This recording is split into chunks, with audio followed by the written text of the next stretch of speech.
This is not a dune set. This is a very real desert in Niger.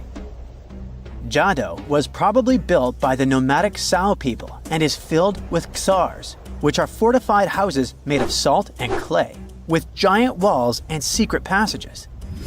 Located deep in the desert, it was once a vital stop for trans-Saharan caravans, but is now a hotspot for smugglers and bandits.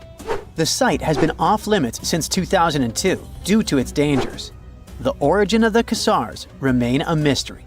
No archaeological studies have been conducted, leaving many questions unanswered. Even today, shifting sands reveal and conceal parts of these ancient ruins, fueling local speculation about what might still be hidden beneath the desert. Speaking of connective tunnels, scientists were blown away by the discovery of lava tubes in Saudi Arabia. These underground passages form when molten lava cools down. Researchers believe that ancient nomadic groups may have utilized these tunnels to survive the super harsh desert climates. While excavating the tunnels, archaeologists uncovered artifacts, rock art, and skeletal remains. The art and animal bones show that the people who used the tunnels were probably sheep and goat herders. They're still piecing together whether these groups lived in the tunnels for extended periods or just used them as temporary shelters. The Great Pyramid of Giza has been standing for thousands of years, but it's still hiding secrets. Using special scanning technology, scientists found two hidden structures under an ancient burial ground. The first is a shallow L-shaped structure, and below it is a much larger space that could be a final resting place or a chamber. The smaller structure was filled with sand on purpose, while the deeper one might be an empty chamber. Experts believe the two are connected, possibly as an entrance leading to a secret chamber. This is big news because it might give us some more insight into who built the pyramids and why. The world is full of ancient writing, but some messages refuse to give up their secrets, like the mystery of the Bashplemi tablet. This unusual stone, pulled from a lake in Georgia, is covered in symbols no one can read. Even with modern technology, experts are completely stumped. The tablet is about the size of a book, with 60 symbols carefully carved into its surface, but 39 of them don't match any known language. Some resemble scripts from ancient civilizations in the Middle East, India, and Egypt, but none are an exact match.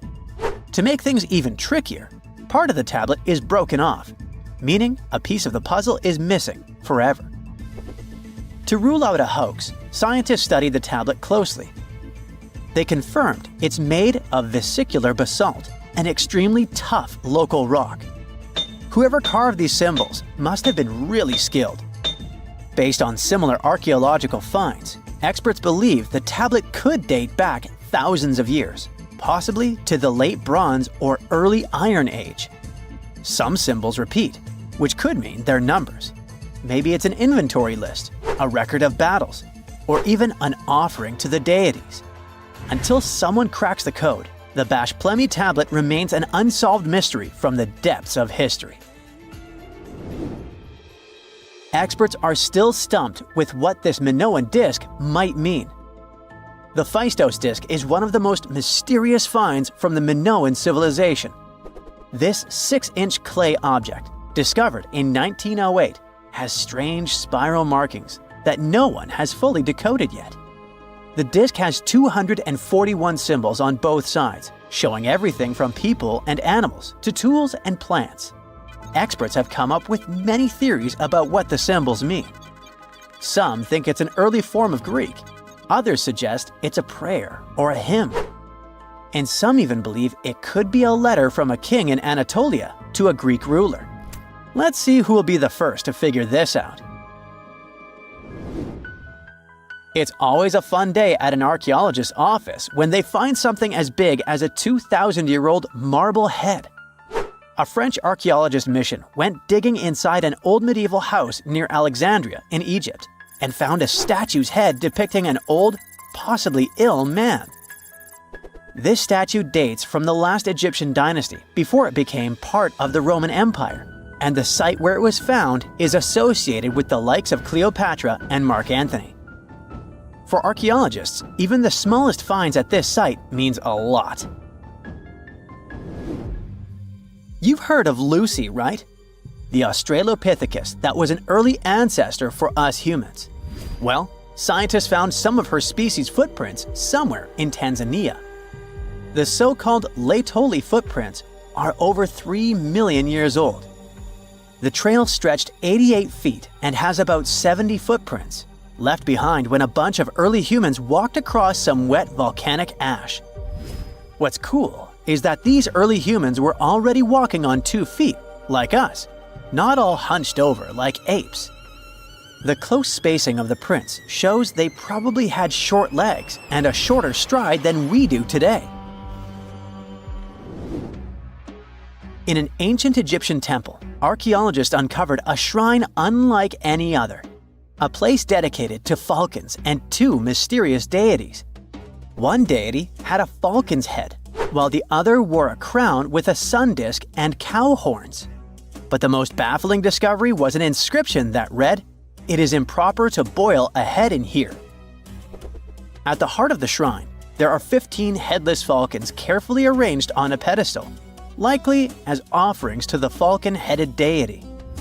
One theory suggests the birds were boiled first, perhaps to pluck their feathers, before being placed in the shrine, following the strange rule carved into stone. Archaeologists also found a 13-inch iron harpoon nearby. Its true purpose remains unknown, although the shrine also held remains of fish, mammals, and bird eggs, suggesting that the rituals may have included feasting. And speaking of ancient Egypt, meet Hathor. Scientists named her after the ancient Egyptian deity of motherhood, music, and singing. This wooden statue, housed at the Metropolitan Museum of Art, was thought to be just a beautiful artifact, until a surprising secret was uncovered. Using an X-ray machine, experts found a mechanical operating system inside it, with pulleys and axles connecting her shoulder to her left leg. When activated, the system made her hand raise and lower, an engineering marvel from over 3,000 years ago. The statue was created during Egypt's Middle Kingdom, around 1800 BCE, and is often compared to 19th century automata due to its advanced design. It's believed the statue was used in religious ceremonies, symbolizing Hathor's role in dance and music. An unexpected discovery happened in northern Kuwait, where a Kuwaiti-Polish team uncovered a mysterious 7,500-year-old statue. The statue features an elongated skull, no mouth, narrow eyes, and a flattened nose. This feature is thought to be an Ophidian figurine, named after the Greek word for snake, and it was likely made by the Ubaid culture, a civilization known for their pottery skills. While no one knows exactly what role this weird statue played, it might have been linked to rituals or symbolic practices. Some scientists think these figurines, found in homes or final resting places, were tied to important cultural beliefs. We couldn't mention unresolved mysteries of this world without speaking about these elongated skulls. In the deserts of Peru, researchers uncovered 5 ancient skeletons, 2 with unnaturally elongated skulls. While head shaping was common in many cultures, these skulls defy explanation. Local legends tell tales of the so-called gentiles, a mysterious race banished underground by the powerful deities. Some say this is what the skulls represent. Others think this is some type of genetic anomaly, which was confirmed after finding an infant skull, too large to be artificially shaped. The Great Pyramid was created as the final resting place of ancient Egyptian monarch Khufu. According to legend, French leader Napoleon entered the Great Pyramid and came back out looking shaken and super pale. He never revealed what he saw inside, but whatever it was is said to have affected him for the rest of his life. When Napoleon entered the pyramid, he would have walked through a super tight and ascending passageway. He'd then go through another passageway, known as the Great Chamber. This corridor would have been much taller than the previous one, and would have cobbles too. He'd then reach the King's Chamber, the centerpiece of the Great Pyramid, which was lined with huge blocks of granite. But it wouldn't have looked as grand as we might imagine. There are no hieroglyphics decorating its walls, as Egyptians only began decorating the burial chambers of pyramids much later on. The pharaoh's tombs deep inside the pyramid would have also been filled with treasures, from chunks of gold to the world's most expensive jewelry. But this would have all been looted a long time ago.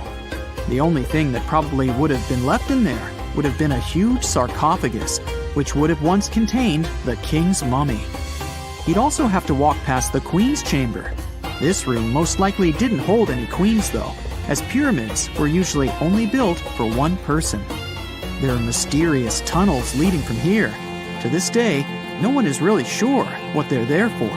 And that's not the only mysterious and creepy thing Napoleon may have encountered, as stories of pharaohs leaving ancient curses on pyramids go way back. Many pyramids had warnings written on the outside, telling of horrifying things that would happen to those who entered and disturbed the peace. We might not know what exactly Napoleon found in the Great Pyramid that scared him so much, but we know for sure what was found in Tutankhamun's tomb. Tutankhamun was an ancient Egyptian pharaoh who was only 8 or 9 years old when he took to the throne. He became a cultural phenomenon when his tomb was discovered almost completely intact in 1922. His pyramid sits in the Valley of Kings in Thebes, modern Luxor, which is in Egypt. Unlike the Great Pyramid, Tutankhamun's tomb was covered in beautiful wall decorations. The walls told the story of how he would travel to the afterlife through the underworld. Egyptians believed all people would have to take this journey, so they would fill their tombs with objects and paintings to help them get there. There'd also be spells painted on the walls. They believed this would help people pass over to the next realm. The journey would be pretty long, and for that reason, the ancient Egyptians would also fill the pyramids with food. Tutankhamun's pyramid was filled with 8 fruit baskets. They even found something called gingerbread fruit in there. The rooms were jam-packed with furniture, statues, clothes, and staffs, amongst a whole bunch of other things. You'd likely find a lot of clothes and expensive jewelry in the pyramids as well. The ancient Egyptians wanted their ancestors to travel in style to the afterlife. They put Tutankhamun in his final resting place with over 50 pieces of clothing, all of the highest quality. There were tunics, scarves, gloves, and headdresses, and a ton of jewelry. Bracelets, pendants, necklaces, rings, and scarabs for protection were all found inside. Each of them was made of gold or precious stones. There were also fans made of ostrich feathers to keep the old pharaoh cool in the hot Egyptian sun. But the temperature inside the pyramids never actually went above 68 degrees Fahrenheit. The ancient Egyptians developed a super cool air conditioning system that we don't fully understand even today. Tutankhamun's pyramid also contained 130 walking sticks made from ebony, ivory, silver, and gold to help him on his journey. There were 3 chariots hidden away in case he got tired of all the walking. They also put 11 boat paddles inside, but there was no sign of any boat. The pyramids would be littered with the pharaoh's favorite scents and perfumes.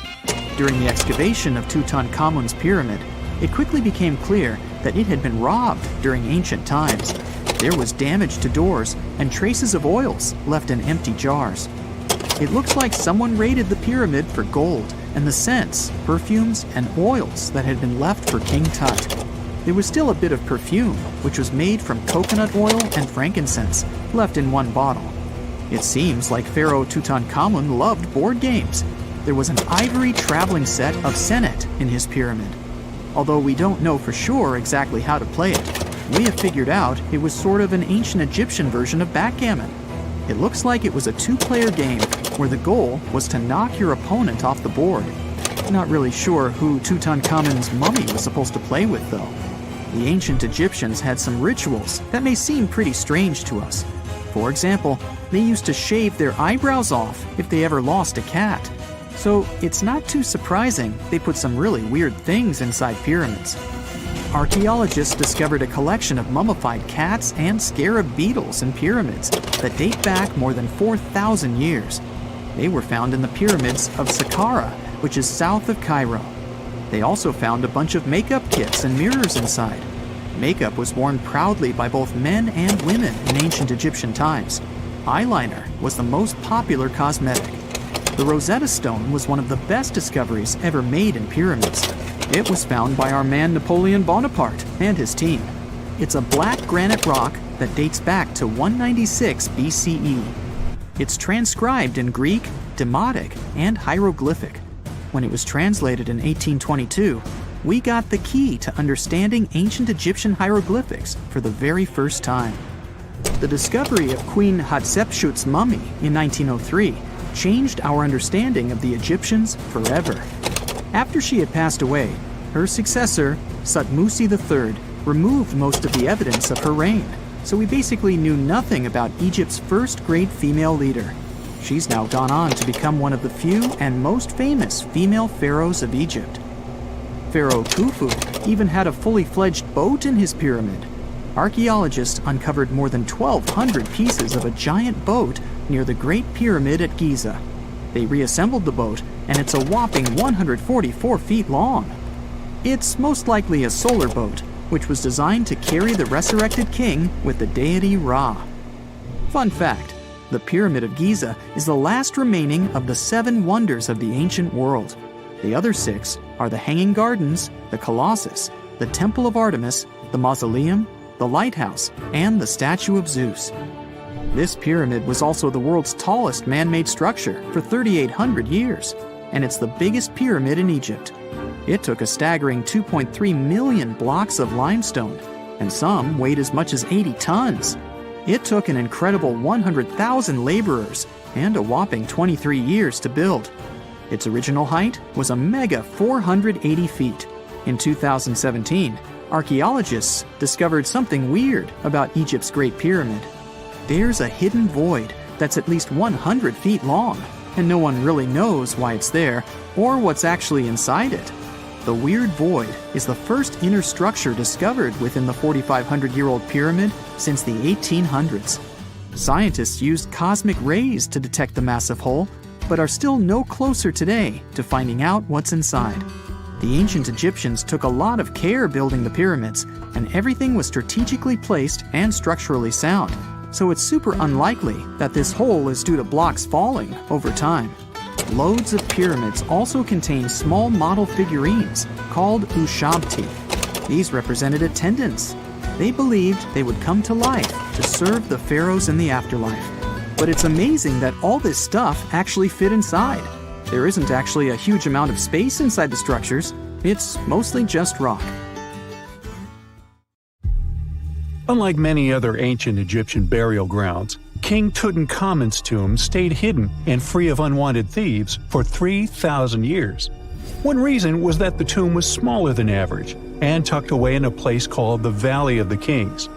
This area was already being extensively explored by the time they stumbled upon Tut's spot.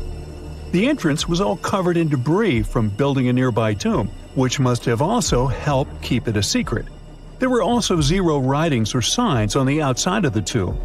Time passing also played a part in keeping it in amazing shape until the 1920s, when a man named Howard Carter finally made it in. But was Carter that big of a hero? Some recent findings say he might have been sneakier than initially thought.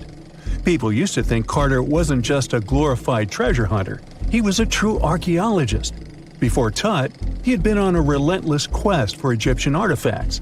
He discovered his interest in these unusual objects when he was a child, and soon started drawing the sculptures and inscriptions that were found in ancient tombs. After stumbling upon the remains of King Tut, Carter spent a decade recording and processing all sorts of objects, like golden thrones, chariots, and statues from Tut's tomb, shipping them down the Nile to Egypt's museum in Cairo.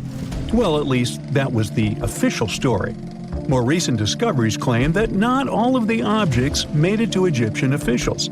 A secret letter seems to uncover Carter's little 10 for them, 1 for me policy. The letter in question was sent to Sir Alan Gardiner, a philologist and friend of Carter's, dated from 1922. In these writings, Carter mentioned having found the tomb and was asking his buddy for some advice. In another letter from 1934, Gardiner seems to be thanking Carter for an amulet, which was sent to him as a thank you gift. Carter was adamant that it didn't come from Tut's tomb, but evidently it did. Even the British director of the Egyptian Museum was onto Carter's sneaky endeavors, but couldn't prove it. He compared Gardiner's amulet to others from Tut's tomb, and lo and behold, they were a perfect match. Gardiner was so disappointed to have been put in such a sticky situation that he vented to Carter in another letter. Deciding to be a good friend, Gardiner didn't throw the famous archaeologist under the bus. Instead, he advised Carter to take those stolen goods back to Cairo, just like he'd advise you to like this video and subscribe to the Brightside channel for more amazing videos on the most unique topics in history.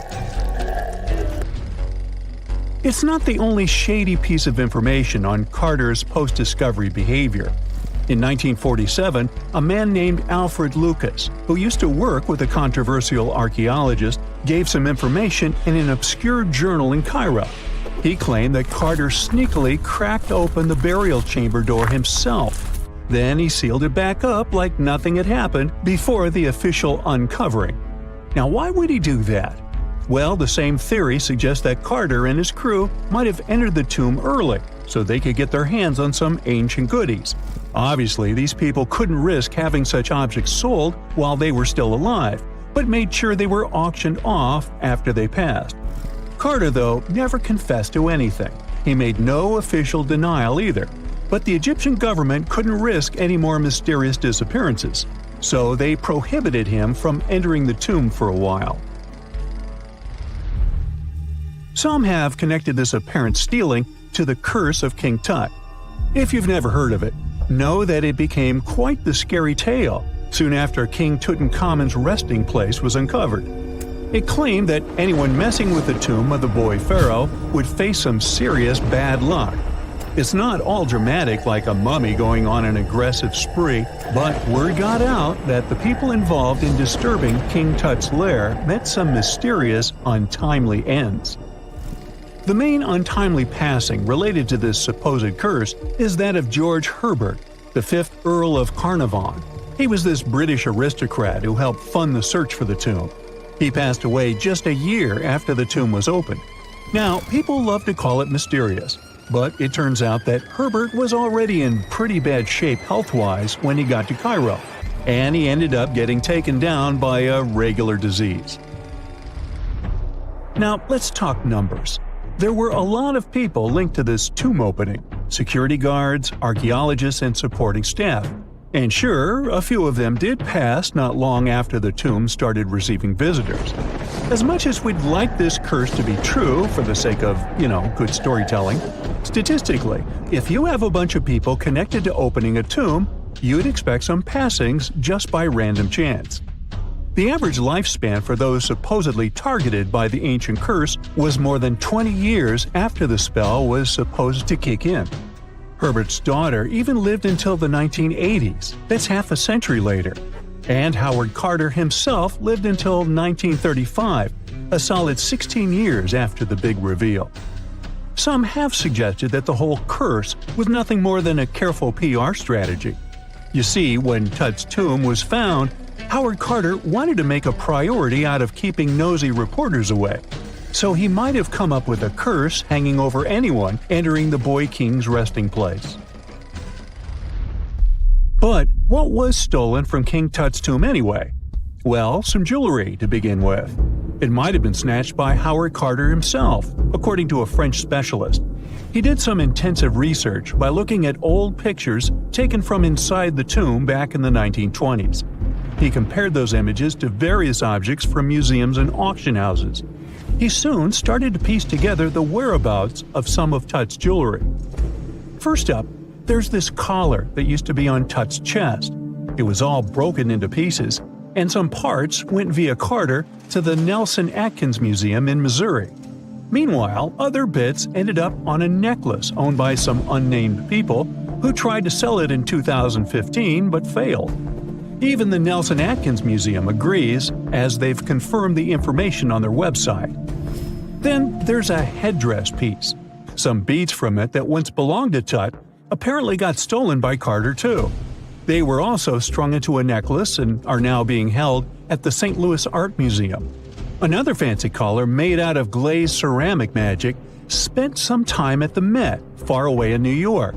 Thankfully, it was sent back to Egypt a bit over a decade ago. This seems to have been, as you'd expect by now, also stolen by Carter. Missing artifacts aside, King Tut still gave a ton of amazing objects that helped us learn more about this incredible ancient culture. Starting with the famous burial mask. It's this massive 21-inch gold art piece with semi-precious stones and glass paste. It weighs 22 pounds and showcases the boy pharaoh with a long beard and a headdress with a cobra and vulture. On the back, there's this spell from an important ancient Egyptian spiritual book that's supposed to make sure it works just as well in the afterlife. Tut was also apparently a board game enthusiast. They found 4 board games in his tomb, some made of ivory. Archaeologists also found a pair of gold sandals, though you'd imagine they were more for show than for comfort. In fact, the pharaoh probably never wore them in his lifetime. Now, speaking of fashion items, it turns out Tut was quite the fancy ruler. They even found a mannequin in his tomb that was used to pick out, adjust, and store his outfits and jewelry. The boy king seemed to have also enjoyed some music, based on the 2 trumpets historians found in his tomb. Though they were played back in 1935 in a BBC broadcast, the instruments are today considered too fragile to be maneuvered. Consider the Great Pyramids, one of the original 7 wonders of the world and the only one that still exists today. Did you know that the pyramids of Giza weren't the only pyramids out there? And they weren't even the first ones. First, there were the pretty good pyramids, but they didn't catch on. Nah, I made that up. Back to the story. In ancient Egypt, it was believed that kings were chosen by gods to serve on earth as their mediators. In the afterlife, they were expected to become gods themselves. The pyramid complex was built to make sure that the king had everything they might need in the afterlife. The complex included the pyramid, a palace, and temples. The tomb in the pyramid, where the king was buried, was filled with many things they might need, like furniture, food, and gold vessels. Actually, the first pyramid had been built 80 years before the first pyramid of Giza appeared. Overall, there were around 100 of them. Some weren't finished though, since the construction took a while and not every pharaoh lived long enough to see the end of the construction. And now let's talk about the construction itself. The biggest of the pyramids of Giza is as tall as a 40-story building. So how on earth did they manage to build a structure that massive 5,000 years ago, long before machines and other equipment appeared? Well, let's figure it out. So Pharaoh Khufu ascended the throne around 2575 BCE, and his architects started the construction of the oldest and biggest of the pyramids of Giza. He figured that over 2 million limestone blocks had to be used to build the pyramid, each weighing around 2.5 tons, around the weight of a rhino. The architect wanted to finish the construction in 20 years. To make it possible, a stone had to be carried and pushed into place every 4 minutes, 24 hours a day, 7 days a week, and 365 days a year, except leap year. So obviously, a lot of workers were needed to make it happen. Many believe that it was enslaved people who worked at the pyramid's construction site, but that's not true. Workers came from all over Egypt to contribute to the project. All in all, around 25,000 of them. The Egyptians were doing all kinds of work, starting with manual labor and crafting tools to administrative work. They all worked around 10 hours a day. They were housed and well fed, and they were overall living a more comfortable life than an average Egyptian could afford at that time. Supposedly, the builders lived in a nearby temporary city and were a highly organized community with a strong leader. The pyramids seemed to be designed to align with the points on a compass, and their sides symbolized the rays of the sun. But back at that time, there were no compasses. Ancient Egyptians figured out the directions themselves and with amazing precision. To align the pyramids, they used two constellations. The construction site was arranged on the west bank of the Nile River. This also had a symbolic meaning. Just like the sun sets in the west, life sets in the west as well. The second pyramid of Giza was for Khufu's son, Pharaoh Khafre. It's a bit smaller, but this one has the famous noseless statue of the Sphinx. Of course, originally it had a nose. I would tell you what happened to it, but it's still a mystery, and no one knows for sure. Sphinxes have the body of a lion and the head of a human. They were considered guardians of important areas. This famous Sphinx, also pronounced Sphinx, has the head of Pharaoh Khafre and is guarding his pyramid, facing the sunrise. The Sphinx is one of the biggest and oldest statues in the world. Originally, it not only had a nose, but was also painted. Scientists have discovered traces of the red color of its face. So, most likely, the Sphinx was painted red. There are also remains of yellow and blue color on its body. The statue definitely wasn't boring. Till around 1800, the Sphinx was buried up to its shoulders until an adventurer with a team of 160 men dug it out. But let's get back to the construction. The workers, of course, needed stone blocks. There were two main places where people could get these stones. One source was close to the construction site, but that fossil-lined yellow stone was only suitable for the pyramid's interior. The limestone blocks for the exterior were hauled from 8 miles away on 30-foot-long sleds. Apparently, it wasn't too hard to pull them. The sand mixed with the right amount of water was pretty slick, and 10 people could move a sled even with a rock weighing so much. Surprisingly, cutting off a block of limestone wasn't the biggest problem. When in the ground, it was soft and could be split relatively easy. But after getting exposed to the air, limestone hardens. So the most difficult part was to shape the blocks. That step was crucial because the smallest inaccuracies could lead to the whole pyramid collapsing. So, okay, those limestones were mined, carried on a sled, shaped, and then what? How could they be put into place? Well, this is still a mystery. Archaeologists have discovered the remains of a ramp system that dates back around the time the pyramids were being built.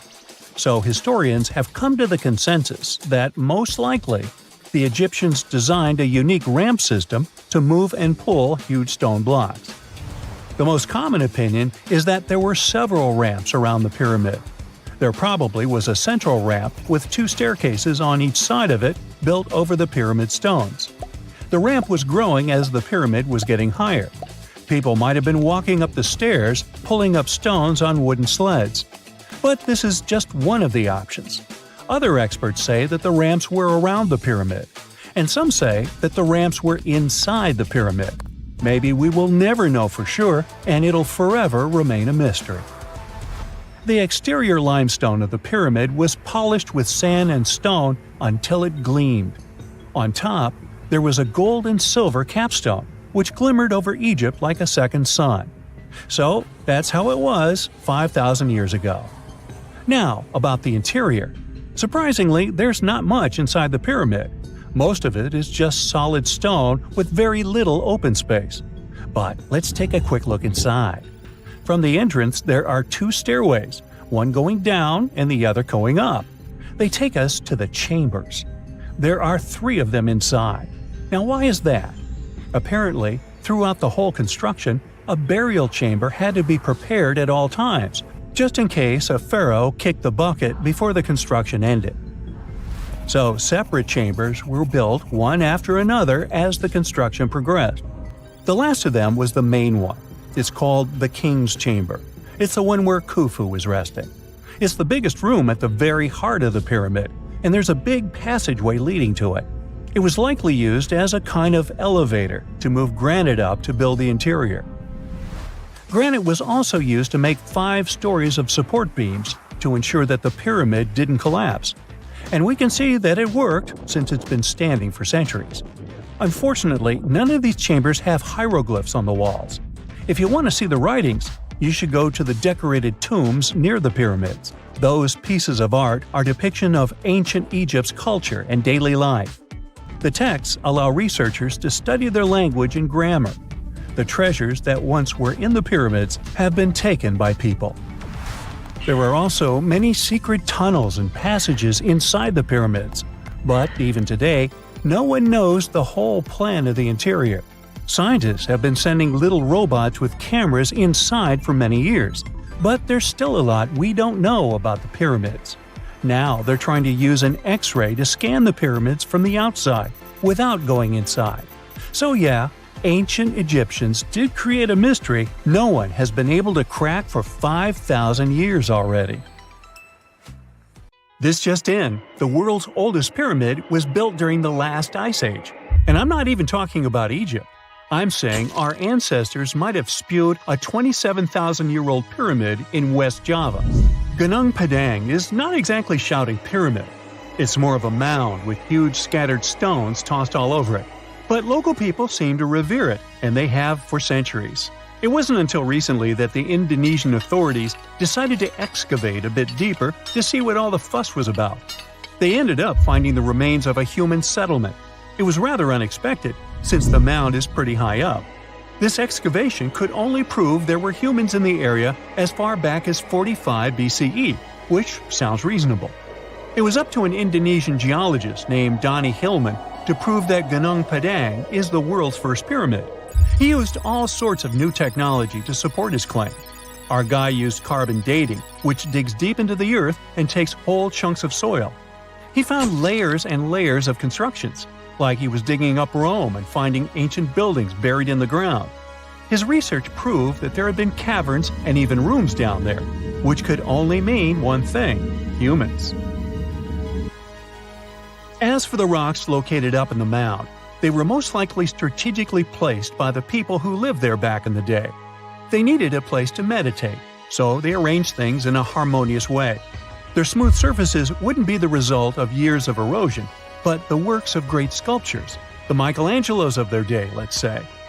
If this is all for real, then human civilizations began way before we think they did.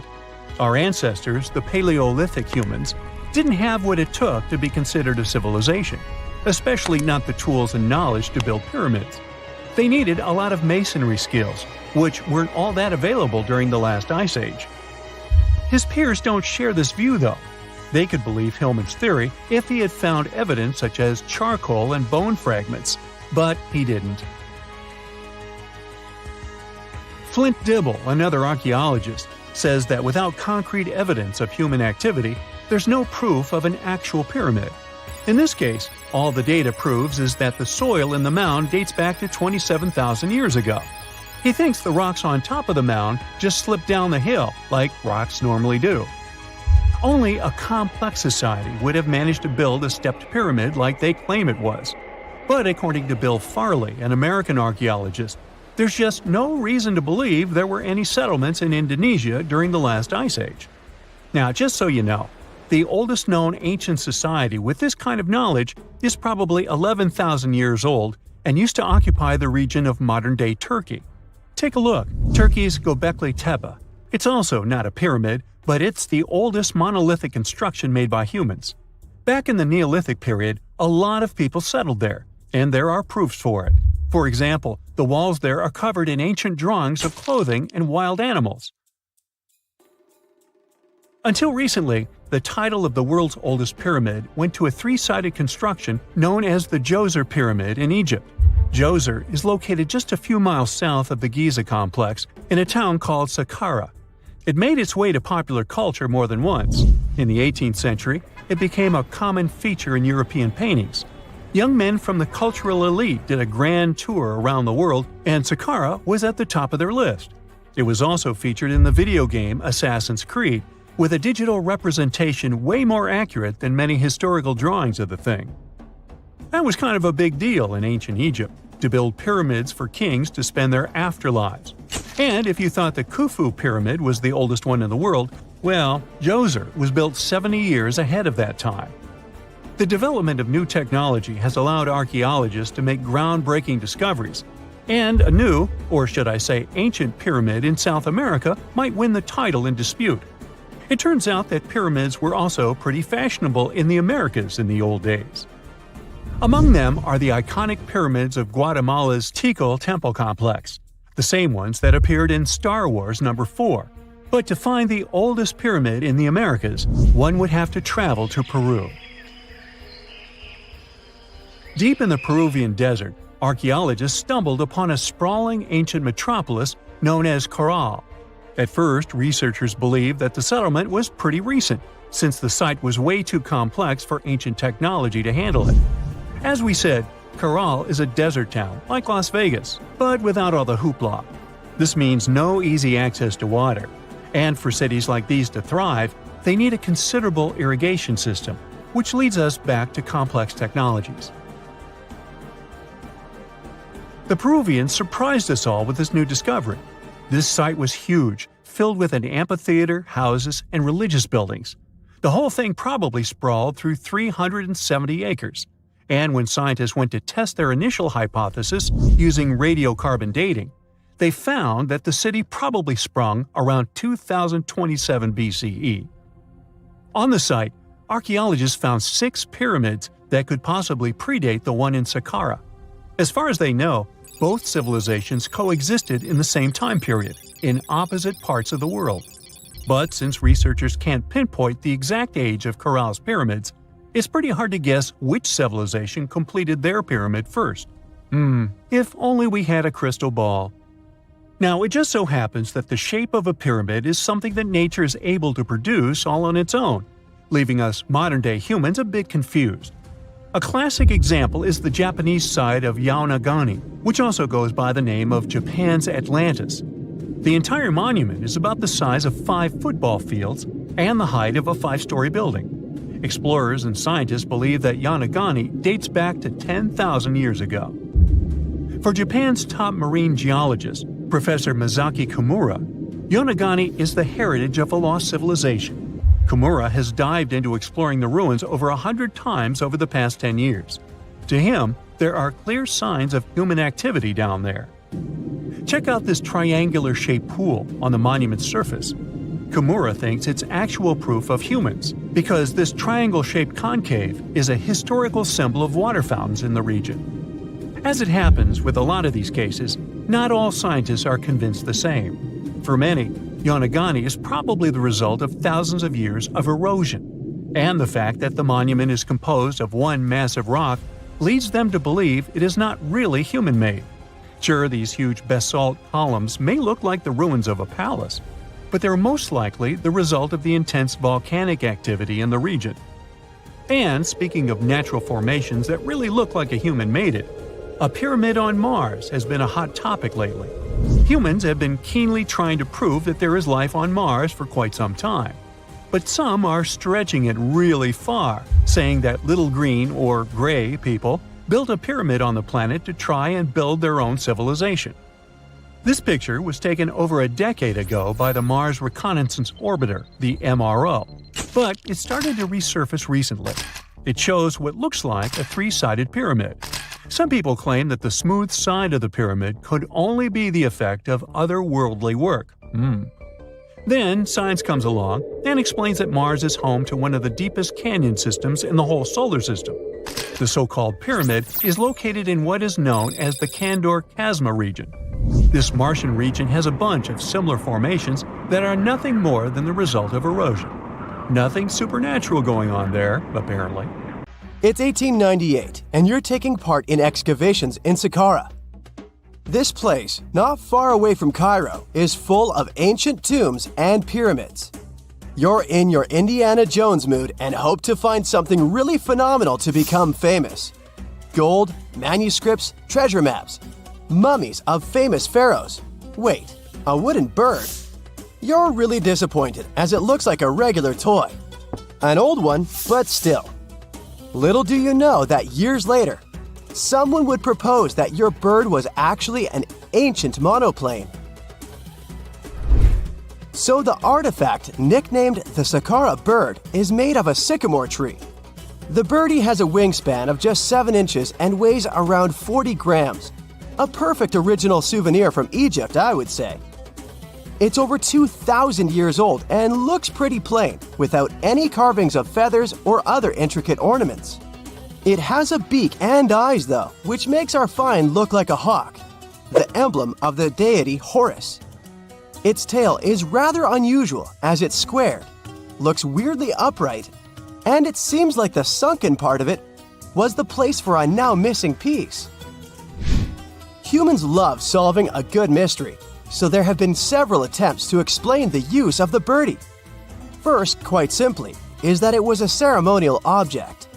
The second idea is that it was a toy for a child from some well-off family. It could have been some sort of boomerang, which was a popular concept in ancient Egypt. Then there was a theory that the bird had been used as a weather vane. But this one has been debunked as the figure doesn't have any holes or markings, except for the one made at the museum in Cairo to fix the exhibit on a stick.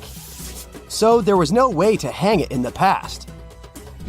Almost a century after the bird was found, Egyptologist Dr. Khalil Masiha proposed a new theory that it could have been a model of a monoplane. He believed the bird was missing a horizontal tailplane. Otherwise, it had its wings set at a right angle, similar to that of modern planes. It could have worked to generate the aerodynamic lift necessary for flights. Dr. Masiha also claimed that it was common at that time to place miniature models of technological inventions in tombs. So, did the ancient Egyptians really invent the plane in 200 BCE? That would make the Wright brothers, who are considered the inventors of aviation, really upset. They made one of their first flights only in 1903. There's just one way to know for sure, and that is to test the model. But you know, the ancient museum in Cairo would unlikely let one of their cherished exhibits fly around like a toy. That's why glider designer Martin Gregory built a similar model, this time of balsa wood, and concluded that even with the missing tailplane, the plane wasn't much of a flyer. Case solved? Not really. This didn't sound convincing enough to the History Channel, so they invited an aerodynamics expert to build another replica of the bird. He tested it in weather conditions similar to those in Egypt and was impressed with the little plane's abilities. So, if they did invent the prototype of a plane back in the times of pharaohs, it would be a good example of an oopart. That's an out-of-place artifact, an object that's way ahead of its time in terms of technology or history. And the Saqqara bird isn't the only example of such a revolutionary concept. In 1901, a group of divers retrieved the Antikythera mechanism from an underwater shipwreck near the Greek island of Antikythera. It's been dubbed the world's first analog computer, and it's currently dated around 100 BCE. The bronze mechanism could tell the position of the sun, moon, planets, and stars, as well as the lunar phase, the dates of upcoming solar eclipses, and even the speed at which the moon moves through the sky. No one's sure who used it and how or where it was made, but it's obvious that it's extremely precise and way too advanced for its time. The first flushing toilets in the world were invented in the middle of the 20th century. Just kidding. The ancient Minoans on the Mediterranean island of Crete and the Indus Valley civilization both came up with this brilliant invention at the same time, around 4,000 years ago. The plumbing and sanitation were so well done that no one managed to design anything better until 2,000 years later. One ancient Minoan lavatory was discovered at the Palace of Knossos. It looks like it had a wooden seat set over a tunnel that directed water from a rooftop reservoir to an underground sewer. Other varieties got water from jugs. Only the super rich people could afford all this glory. So if you wanted to shop for real estate back then, the flushing toilet would be a telltale sign you were in the rich neighborhood. Automated doors became a cool, seemingly new invention back in 1931. But the technology behind them is actually much older. Think the 1st century CE old. mathematician and engineer Heron of Alexandria came up with a hydraulic system to open and close temple doors. To bring it into action, you need to light a fire to produce heat. There was a brass pot under the fire, half filled with water. The inventor connected the brass pot to containers that acted as weights. When the fire was burning, the water moved into the containers. They went down and pulled the ropes. It was nothing like a supermarket door that opens in front of you before you even have time to think. Heron's door took hours to open, and there was no way to stop the process. That's why they only opened the doors once a day before people entered the temple, to add some mysticism at the temple during ceremonies. Spooky. Looks like the first ever battery was invented in Baghdad around 2,000 years ago. A German archaeologist found this oval-shaped clay jar in 1938. Scientists are still not sure what purpose it served and who exactly invented it. There is a theory that it was used for electroplating objects with precious metals. When they filled it with a weak acid like vinegar, the battery produced around 1 volt of electricity.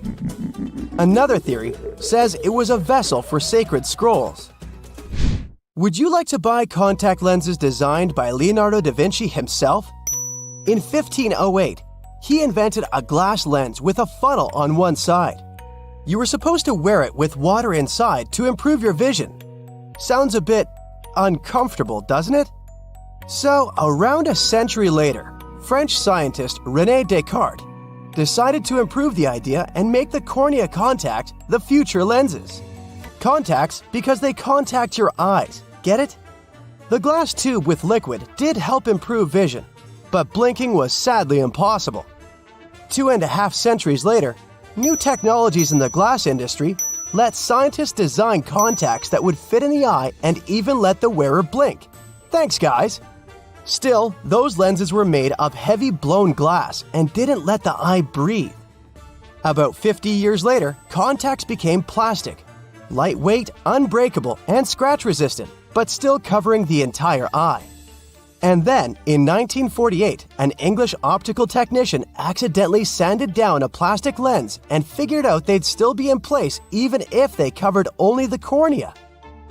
Imagine you're living in 19th century London and need to send a message to New York. It would have taken about 10 days to get there by ship. So when delivery time went from days to hours in 1858, it was a true sensation. The first message was sent by Queen Victoria herself.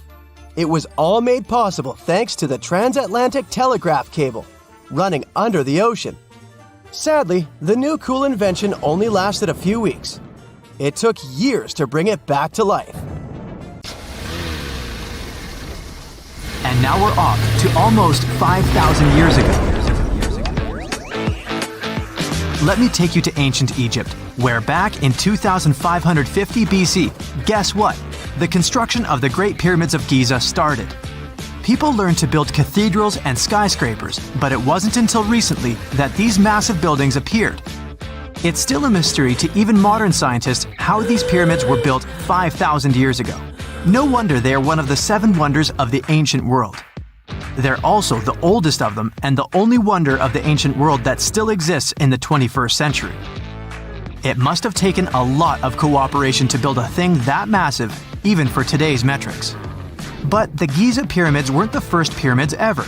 The first one, called the Step Pyramid, was built around 80 years before the first Pyramid of Giza in 2630 BC for King Djoser.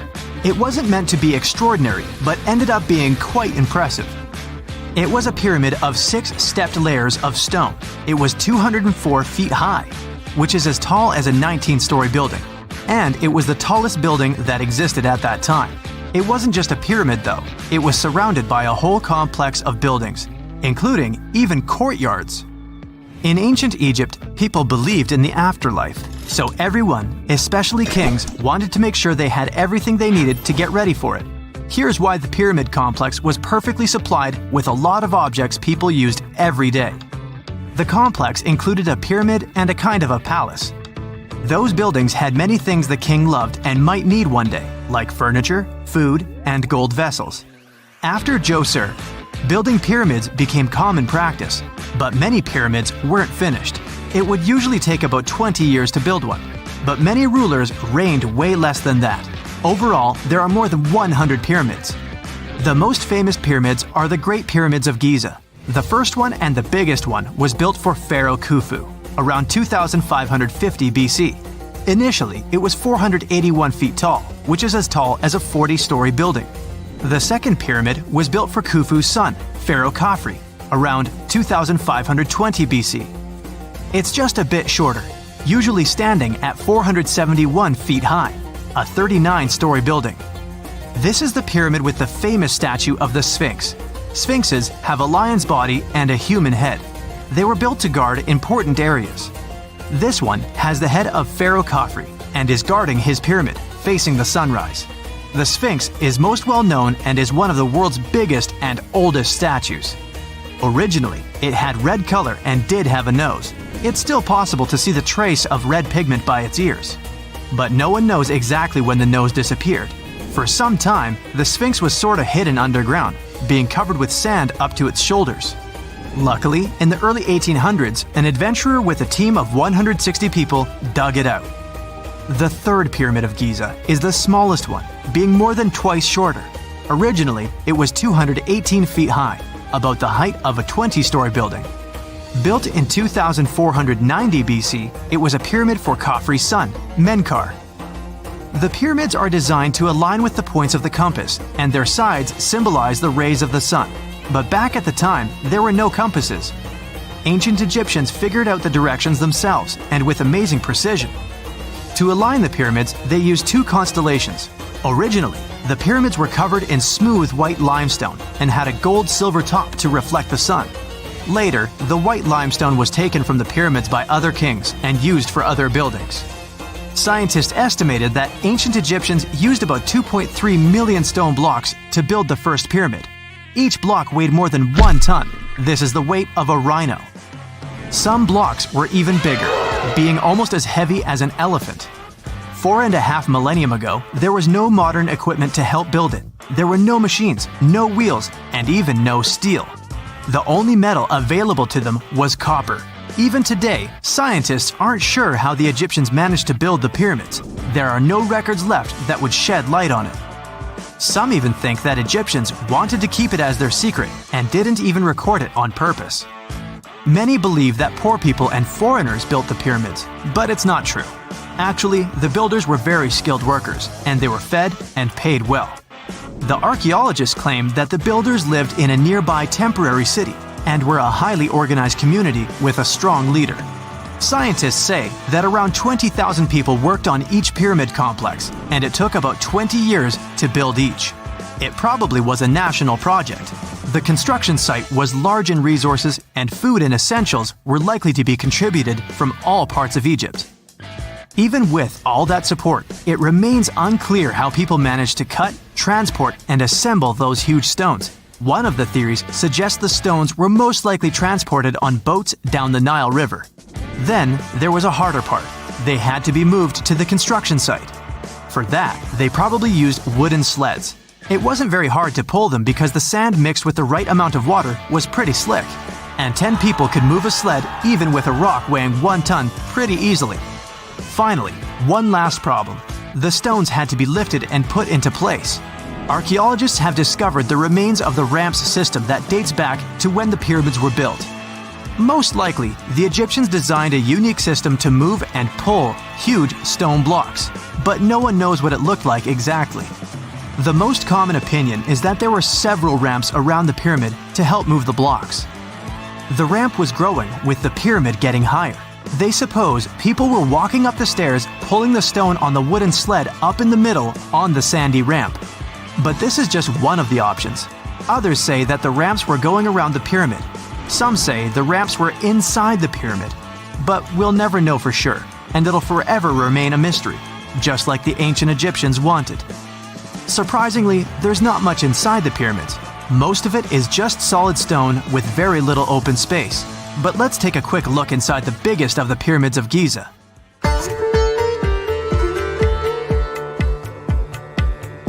From the entrance, there are two stairs, one going down and the other one going up. The descending one takes you to a chamber located underground. That's where the pharaohs are, but not in this pyramid because Khufu wanted to stay higher. The underground room is partly unfinished. The room with Khufu's sarcophagus is called the King's Chamber. It's upstairs and then through the tall and long Grand Gallery. Below the King's Chamber, there's a room called the Queen's Chamber. There are no queens though, and no one is sure why the room is called this. Unfortunately, none of these have any hieroglyphs on the wall. They're just bare. If you want to see them, you should go to the other rooms that are decorated. Those pieces of art are depictions of ancient Egypt's culture and daily life. The texts allow researchers to study their language and grammar. Sadly, the treasures that once were here in the pyramid are long stolen. From that room, there are several tunnels for an unknown purpose. There are many tunnels and passages inside the pyramids. There are many chambers and shafts and secret ways. Scientists have been sending little robots with cameras there for some decades already. And the robots did discover another chamber a bit upstairs with hieroglyphs on the walls. But even today, much of the pyramids is still unknown, and there's no so-called building plan of the pyramids. Egyptians did create a mystery no one can crack for 4,500 years already. Scientists recently started to X-ray the pyramid to learn what's inside it without entering it and its narrow, mysterious tunnels. You have heard about Nikola Tesla. You have definitely heard about the Great Pyramids in Egypt. But what if I told you that Tesla may have probably uncovered the ancient mystery surrounding the pyramids? Wait, what? Is this a crossover episode? Nope. It's highly probable that the secrets of the pyramids are hidden in plain sight. But first, let's recap what we know about the pyramids. What's so mysterious about them? I mean, they are just old quirky buildings, aren't they? One of the biggest questions is how they were built. Some people think that the pyramids were created by people using only their hands and muscles. But others think that there might have been some kind of crazy energy source that we don't know about yet. Like, what if aliens helped out or something? Just kidding, but this idea of some unknown energy source being used to build the pyramids has been around for ages. Even in old texts, like the pyramid texts, it talks about how the gods gave us something to build a great power. So maybe there was something really powerful and mysterious going on back then?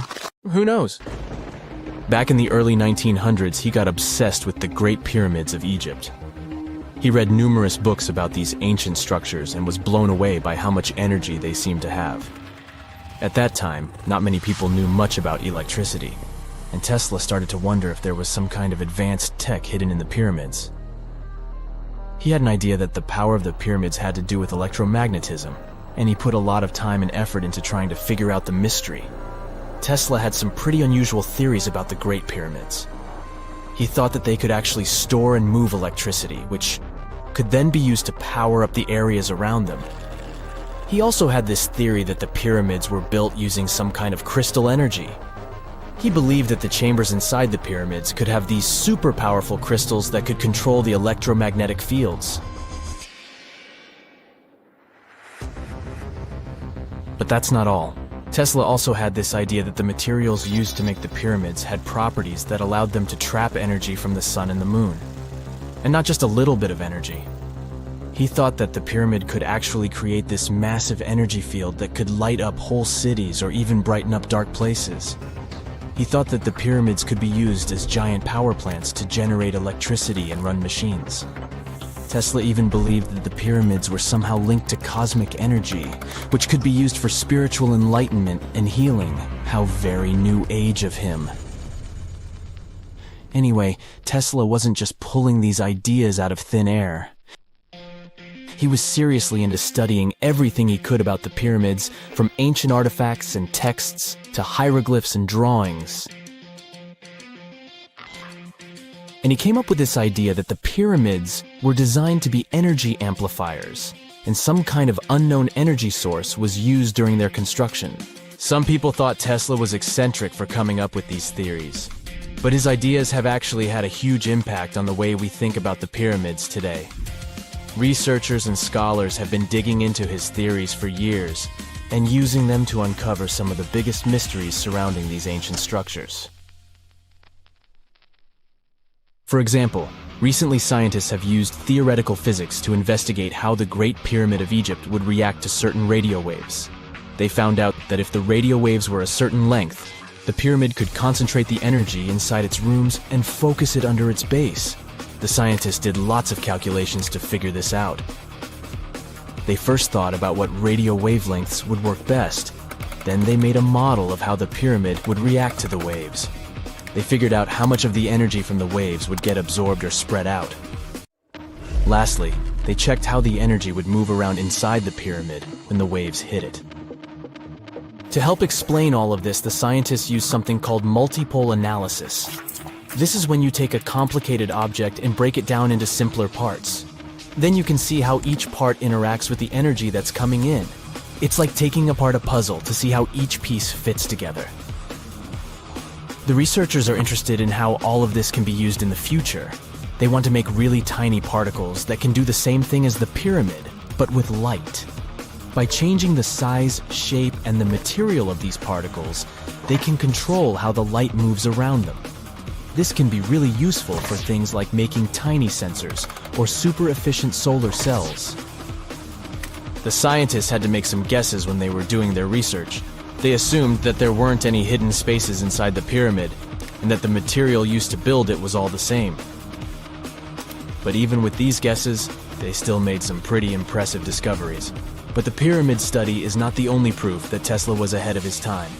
There are more Tesla's projects that seemed unrealistic at the time, but that scientists and enthusiasts reevaluate and try to implement today. Let's talk about Tesla's most ambitious project, the Wardenclyffe Transmission Tower. Back in 1900, Tesla was already a big shot when it came to electrical engineering in America.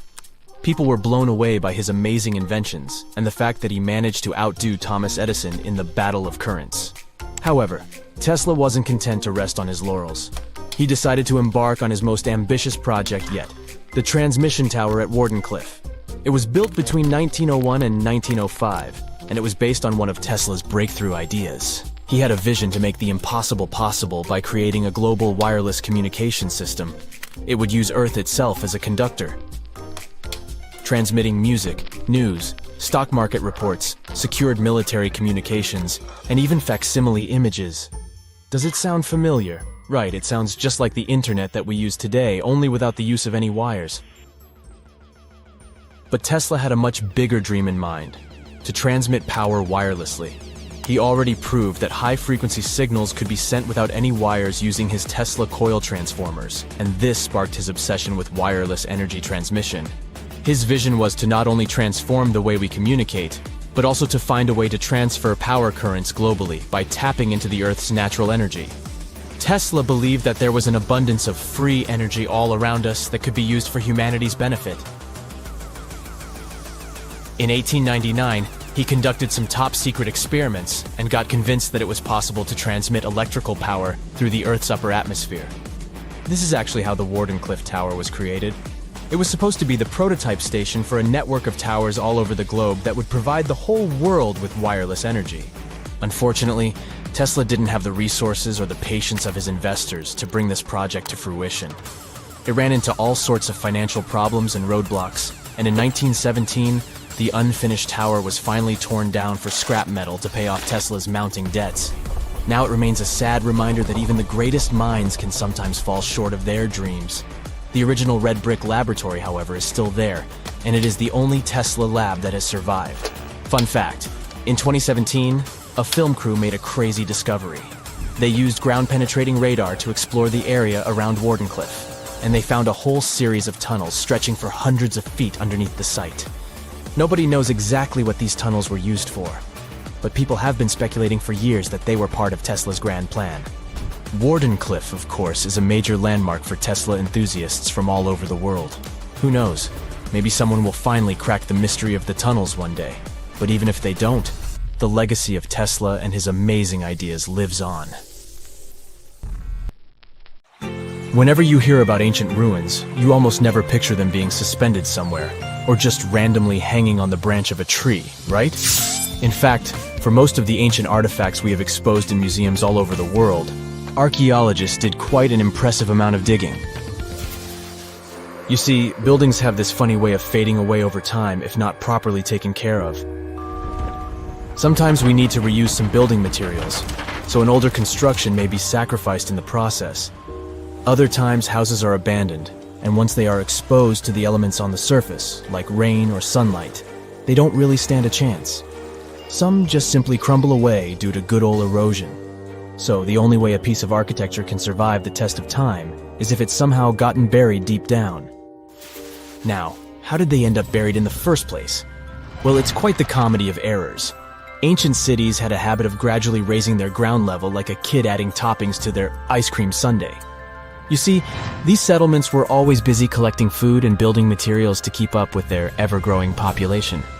But hey, who has time to deal with waste and rubbish? It wasn't exactly high on their to-do list back in the day.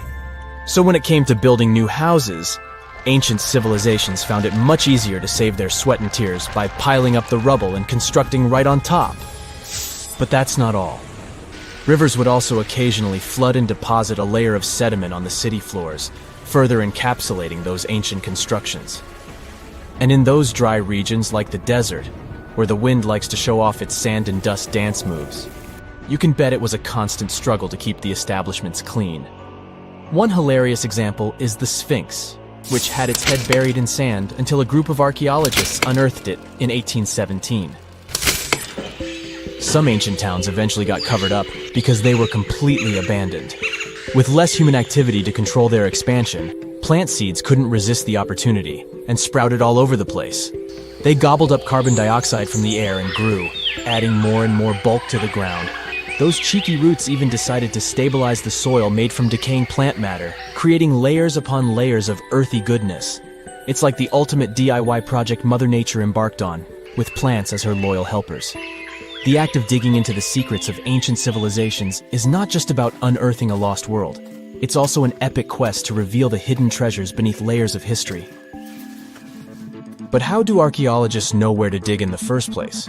If everything is covered in layers upon layers of sediments, debris, and plant roots, they must have some sort of system they rely on before embarking on a new project, right? For starters, they're not always the ones suggesting an archaeological dig in a certain location. Let me explain. Let's say you're a contractor and you want to build a new fancy apartment complex in your city. Some local legislations have certain requirements before your project can start, though. For instance, before anyone starts building on a piece of land, they might need to bring in specialists to check the soil. These clever folks can be archaeologists, geologists, or paleontologists, and they need to keep an eye on things during development. If any artifacts or ecofacts, fancy word for organic remnants, are discovered, these experts swoop in to excavate and study them. But what about sites that have nothing to do with bulldozers and yellow hats?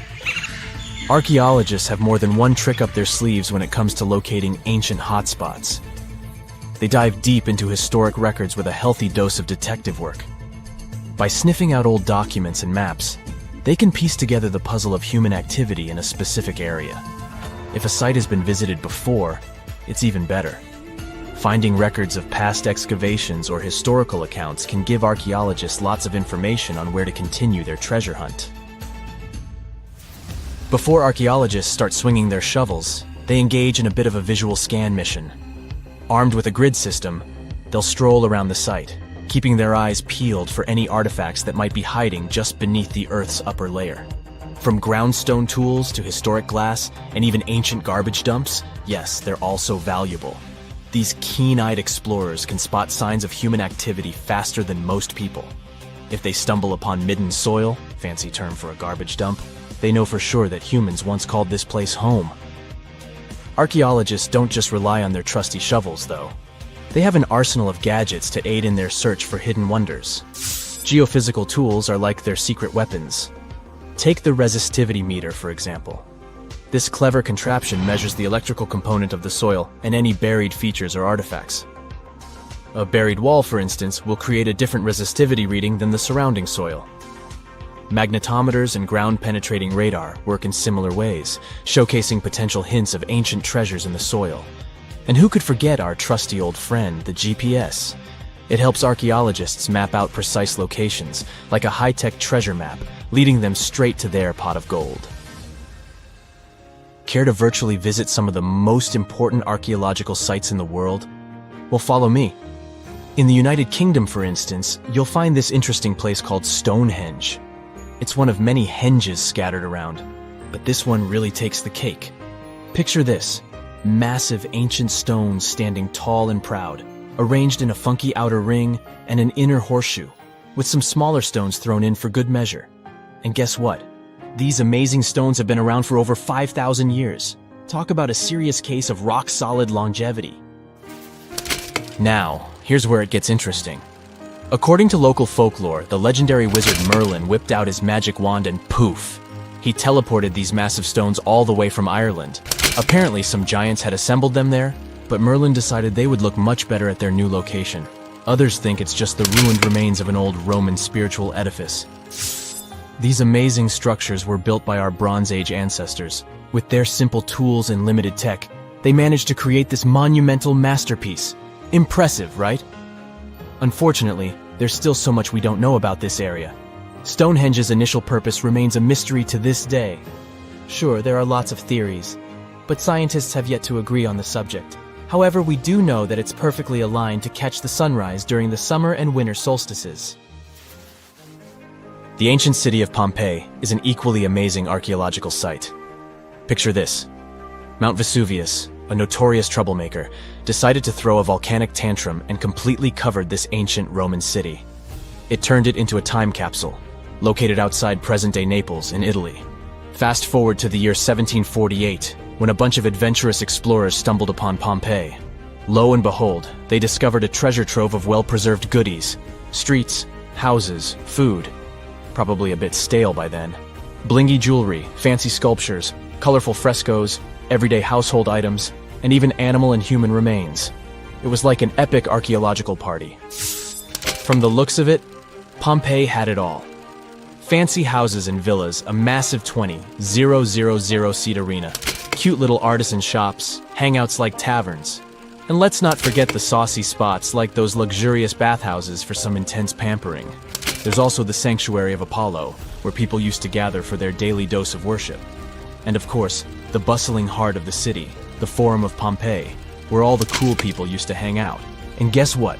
Pompeii is so cool that it made it to UNESCO's World Heritage List back in 1997. That's like the ultimate Hall of Fame for historical awesomeness. It also includes many other famous buildings and sites, like the Taj Mahal in India and the Acropolis of Athens in Greece. We know that the ancient Egyptians were talented enough to build something as grand as the pyramids, but were they also smart enough to measure the speed of light? There's a theory circulating online that says exactly that. If you look at these two numbers, you'll see that they match completely. The first one is the speed of light in a vacuum measured in meters, and the second one is the latitude of the Great Pyramid of Giza. So, was it done on purpose, or is it just a coincidence? Well, happily, we can tell you that it's actually just a coincidence, not another conspiracy thingy. The Great Pyramid is just one of the many places in the world that share the same latitude. And more importantly, even if the ancient Egyptians had somehow measured the speed of light and chosen to keep it a secret from the rest of the world, they wouldn't have used meters to put it down. Meters were only defined at the end of the 18th century. The builders of the pyramids used a different unit of measure called cubits. 1 cubit is equal to 1.5 feet. Cubit was based on the length of the arm from the elbow to the tip of the middle finger, and it became popular in the ancient world. So if they wanted to impress the rest of the world and set the pyramids at a point that matched the speed of light in cubits, they would have to build their iconic constructions somewhere in Europe. And then the Danish astronomer who first measured the speed of light in 1676 would have been really upset to know that someone had done it centuries before him. So, although they were ahead of their time in many aspects, the ancient Egyptians never measured the speed of light or used longitude and latitude to map their locations. The base of the Great Pyramid of Giza might seem like a perfect square, but it's actually an 8-sided structure, not 4-sided. Each of its four sides has a subtle concave indentation that splits it evenly from base to tip. The official version is that a British pilot was the first to notice it in 1940 while flying over the pyramid. He took a photograph that showed shadows highlighting these indentations. Some people think these lines are only visible from above and can best be seen at dawn and dusk during the spring and autumn equinoxes. This has led to a freaky theory that the ancient Egyptians might have designed the pyramids to communicate with something looking at them from above. Now, the Great Pyramid is one of only 3 pyramids that used to have a swivel door. It weighed around 20 tons, but they could still easily open it from the inside. Its precise fit made it nearly invisible from the outside, with no visible latch or handle. There were only slight variations in the exterior stone that gave out an opening. The other 2 pyramids with similar doors belonged to Khufu's father and grandfather. The Great Pyramid also has a hidden void at least 100 feet long that was only found in 2017. We still don't know what lies within the space, what purpose it served, or if it is the only space of its kind. Researchers used the same tech to see through cathedral walls, Mayan pyramids, and even volcanoes. It depends on a natural shower of subatomic particles called muons. They pass more easily through empty space than through solid materials. So if they arrange multiple muon detectors around a structure, scientists can map out its solid and empty areas. A team of scientists placed muon detectors inside the Great Pyramid and allowed them to gather data for months. Scientists have analyzed samples of the mortar used to build the pyramids many times. Although we know its composition, modern technology still can't replicate it. The mortar is mostly made from processed gypsum, but it wasn't used like the cement we use for bricks today. Instead, they used it to support the joints between the massive stones as they were set in place. The estimated amount they needed to construct the Great Pyramid was around 500,000 tons of mortar. The gypsum mortar is stronger than the stones themselves and has held up for thousands of years. Now, all 4 sides of the Great Pyramid are aligned with the cardinal points – north, south, east, and west.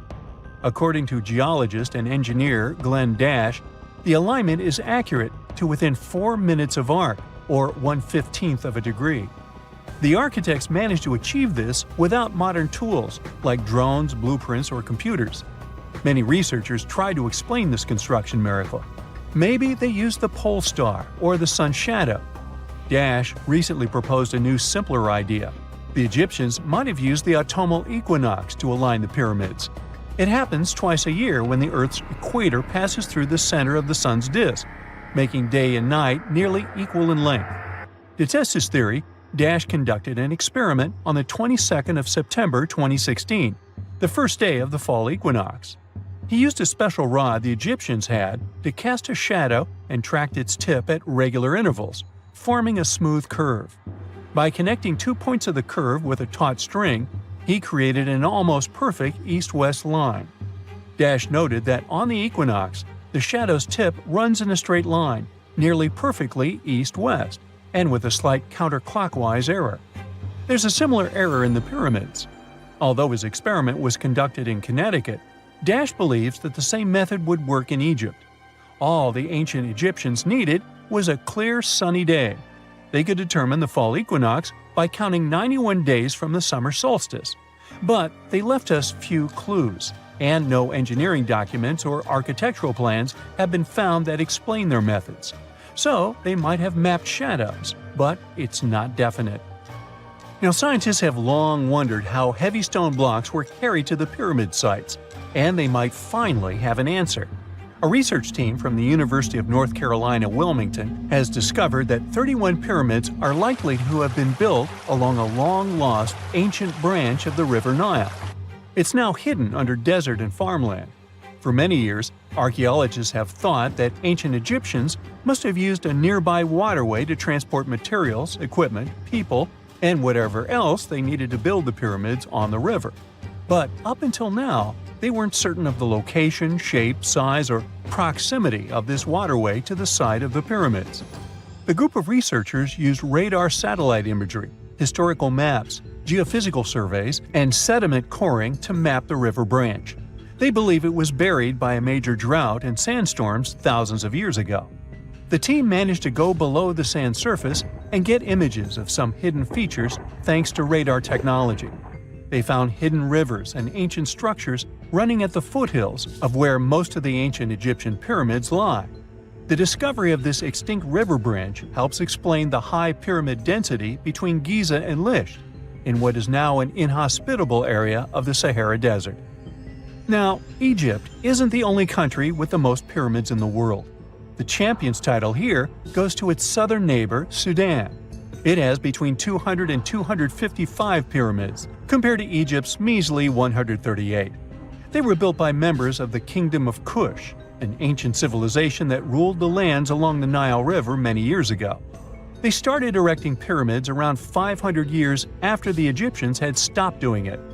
Their pyramids are much smaller than the Egyptian ones, but were built for the same purposes.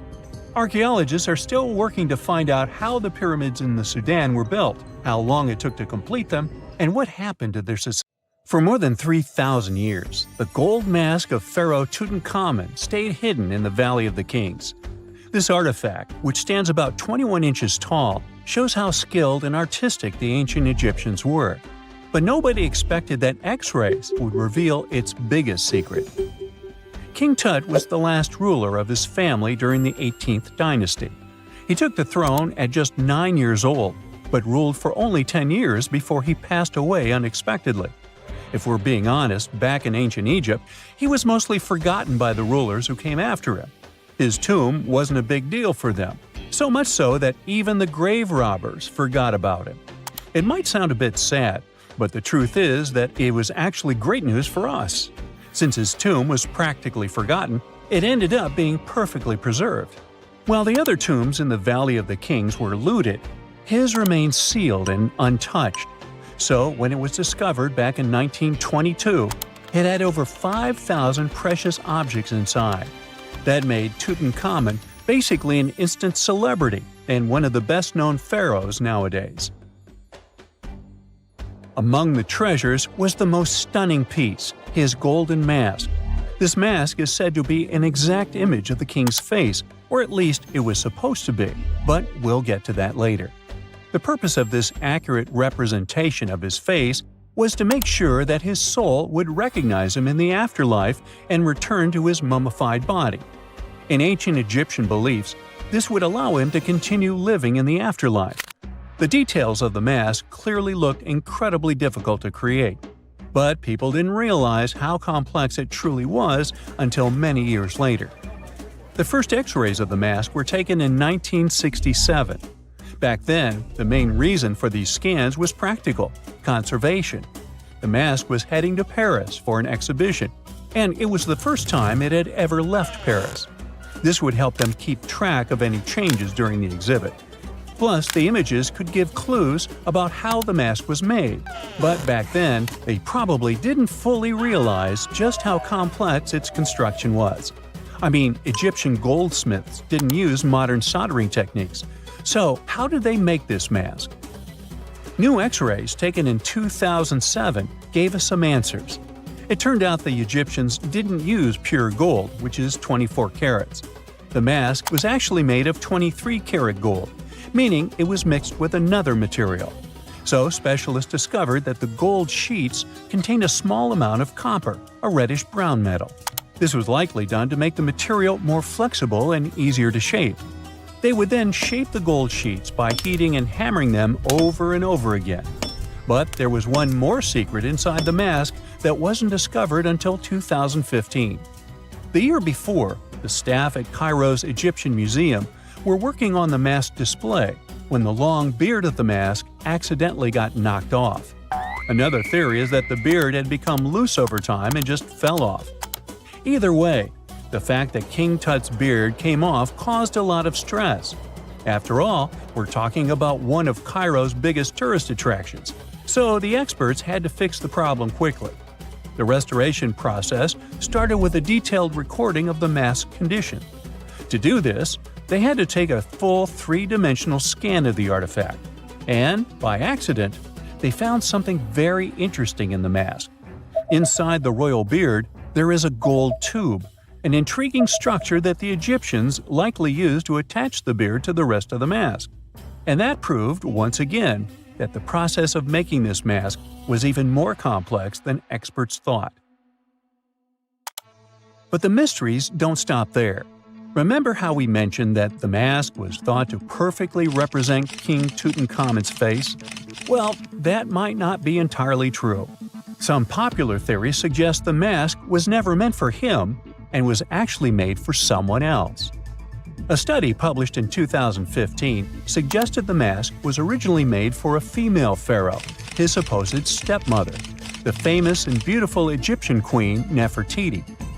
The biggest clue comes from an inscription on the mask. At first glance, it seemed to belong to Tutankhamun, but after a close examination, researchers noted that something else was actually written underneath King Tut's name. The royal name stamp seems to have been altered, and originally it had something written on it that translates to Queen Nefertiti. There is another feature of King Tut's golden mask that was overlooked for years, which adds even more mystery. As we mentioned earlier, experts believe he wasn't respected much by the pharaohs who came after him. And one of the clues that made archaeologists think this is the pierced ears on the mask. Some researchers believe that King Tutankhamun wouldn't have worn earrings after he was a kid. So, according to their theory, by the time he passed away at 18, he shouldn't have been represented with pierced ears. This could also support the idea that the mask originally belonged to Nefertiti, or maybe to someone who wasn't even connected to King Tut. But the mask isn't the only source of mystery. In fact, his whole tomb is full of puzzles. Recently, historians found a sign that the place where King Tut was supposed to be buried was changed at the last minute. For years, experts wonder why a pharaoh who ruled for 9 years ended up in such a simple tomb. When compared to the grandeur of other pharaohs' tombs, his tomb seemed, well, a bit plain.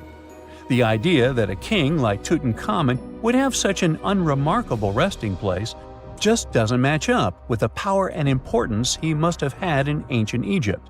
So, what happened? Well, apparently, this might have something to do with his successor, Pharaoh I.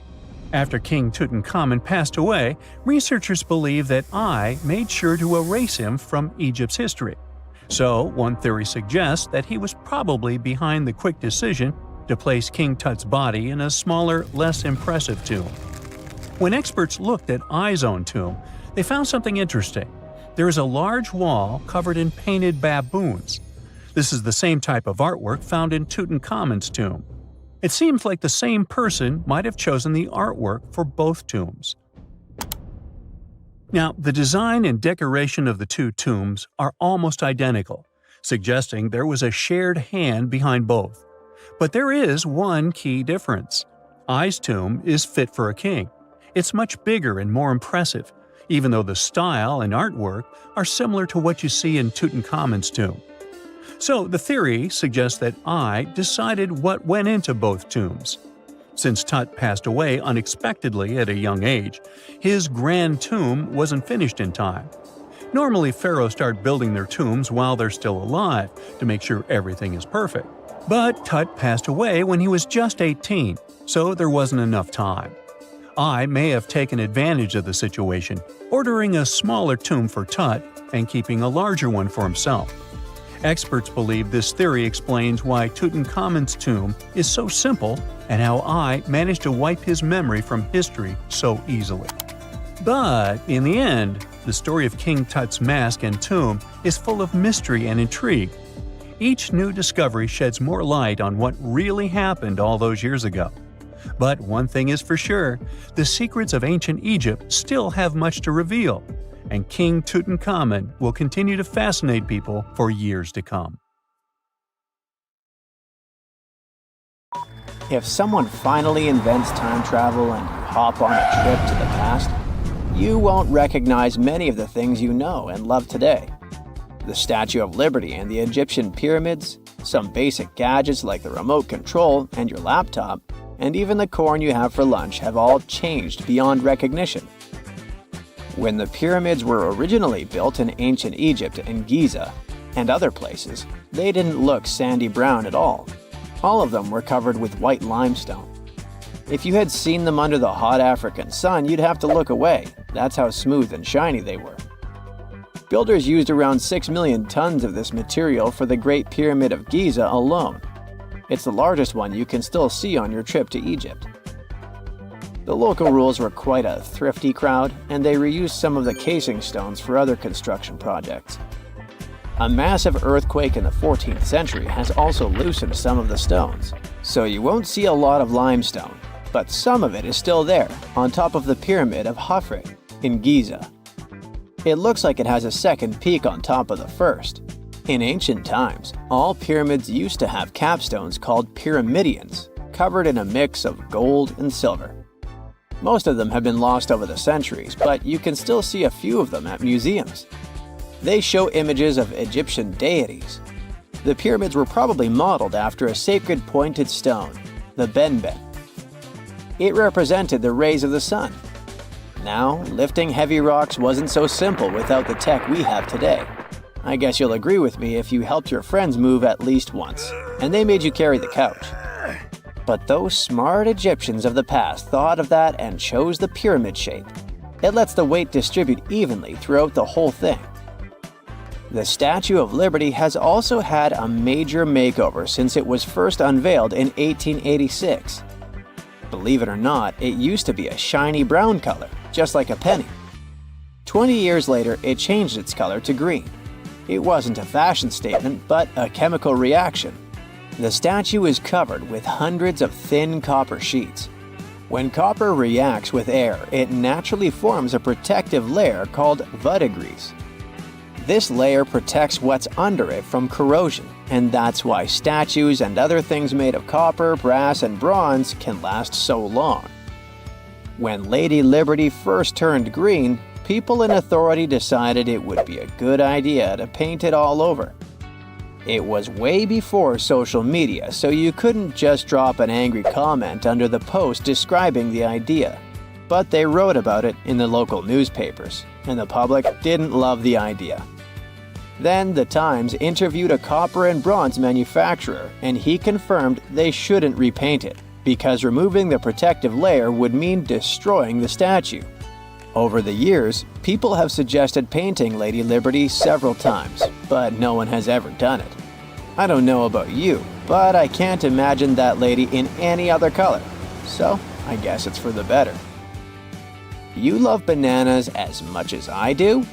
Next time you enjoy a juicy soft one, remember you gotta thank selective breeding for that texture.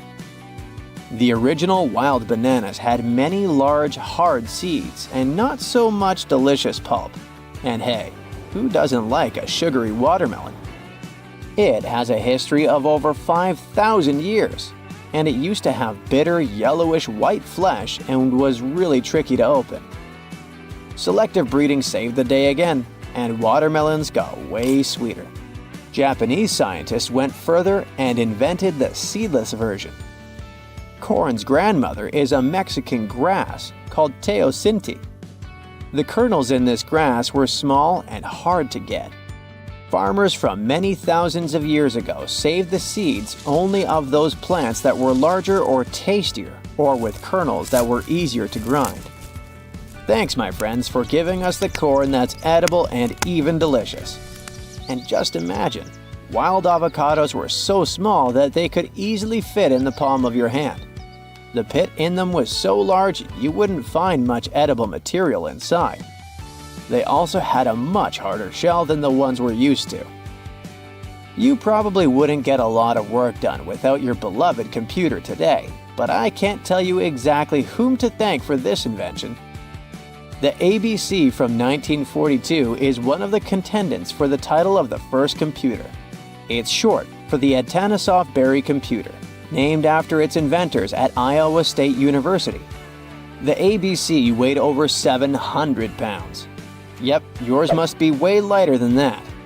That big boy consisted of around 300 vacuum tubes and had a rotating drum, a little bigger than a paint can, and had small capacitors on it. A capacitor is a gadget that can store an electric charge, like a battery. The ABC could solve problems with up to 29 different variables to help scientists save some time. Like modern computers, it used binary digits, ones and zeros, to represent all numbers and data. Because of that, it was possible to do the calculations electronically. And now, my favorite part, the ABC finished one operation about every 15 seconds. Just for you to compare, it's millions of operations per second now. Unlike the tech we use today, the ABC did not have a changeable stored program, so the program could only do a single task at a time. An operator had to write down the intermediate answer and then dial that back into the computer. Sounds like another reason to be happy we live in the 21st century. That remote control you use for all sorts of appliances has gone a long way too. Nikola Tesla, who gave us alternating current, designed one of the first wireless remote controls back in 1898. He named his invention teleautomation and demonstrated it on a miniature boat controlled by radio waves. The boat had a little metal antenna attached to it.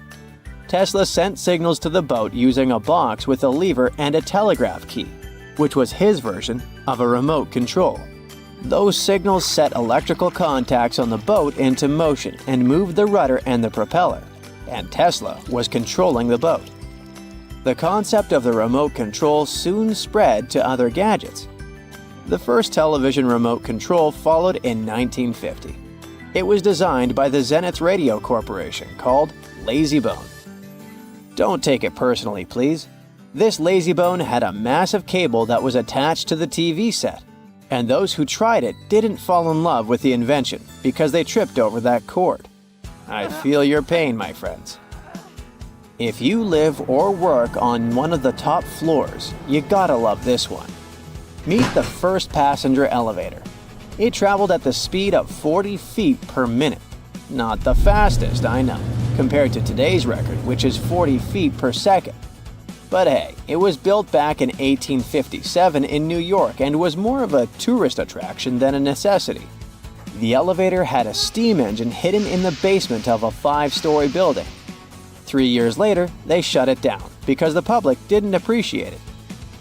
Otis Tufts filed the first patent for a vertical railway around the same time. His invention included an actual car with a bench inside for people to sit on.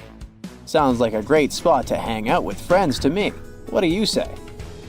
Then they started adding elevators to luxurious hotels around the world. They were entire rooms with a rich design, upholstered seats and mirrors on the walls, and sometimes even a small chandelier. There was an obligatory operator who'd close the door and the car would start its super slow ascent. It was still more about style than about speed, so I guess I'd choose the stairs. Listen to this. Neanderthal fiber technology. Nope, I'm not joking. The concept is real. In 2020, a team of scientists published a paper that redefined the way we saw our closest ancestors. A find in France changed archaeology forever, and it wasn't the first time something like this had happened. But let me start from the beginning. Neanderthals. For a long time, they fit the image of the typical cavemen. If you are now thinking of someone like Fred Flintstone, you wouldn't be much wrong. What was the reason behind this stereotype? When did we start believing that Neanderthals were not the brightest tools in the shed of evolution? In comes William King, a 19th century British geologist. He was the man who named the Neanderthals. Based on the bones King found, the scientist declared the species not intelligent, and this image stuck with the Neanderthals for centuries to come. But a piece of string, just 1/4 of an inch long, changed everything. A small, dry river valley, Abri du Maras, was the place of the great find. Archaeologists unearthed a cord fragment next to a stone tool. Such twisted fibers could have been used for everything from making clothes to fishing nets. In prehistory, this was some advanced tech, and the Neanderthals seemed to have mastered it. Scientists already knew that these early humans made tar from birch bark, and that they produced shell beads. There's even evidence of Neanderthal art. They were definitely not primitive. The string section and similar finds are changing the way we perceive our ancestors. The world of archaeology is constantly changing. Take the pyramids in Egypt, for example. Turns out, they weren't really built by an army of people who the pharaoh made work until they passed out. Herodotus, the famous Greek historian, was the man who started the confusion. He claimed, in 500 BCE, that 100,000 men took part in the construction of the Great Pyramid in Giza. He made no mention of who they were and why they were building the pyramids. That's how the myth started. Huge stone slabs pulled by humans, driven by a foreman with a whip.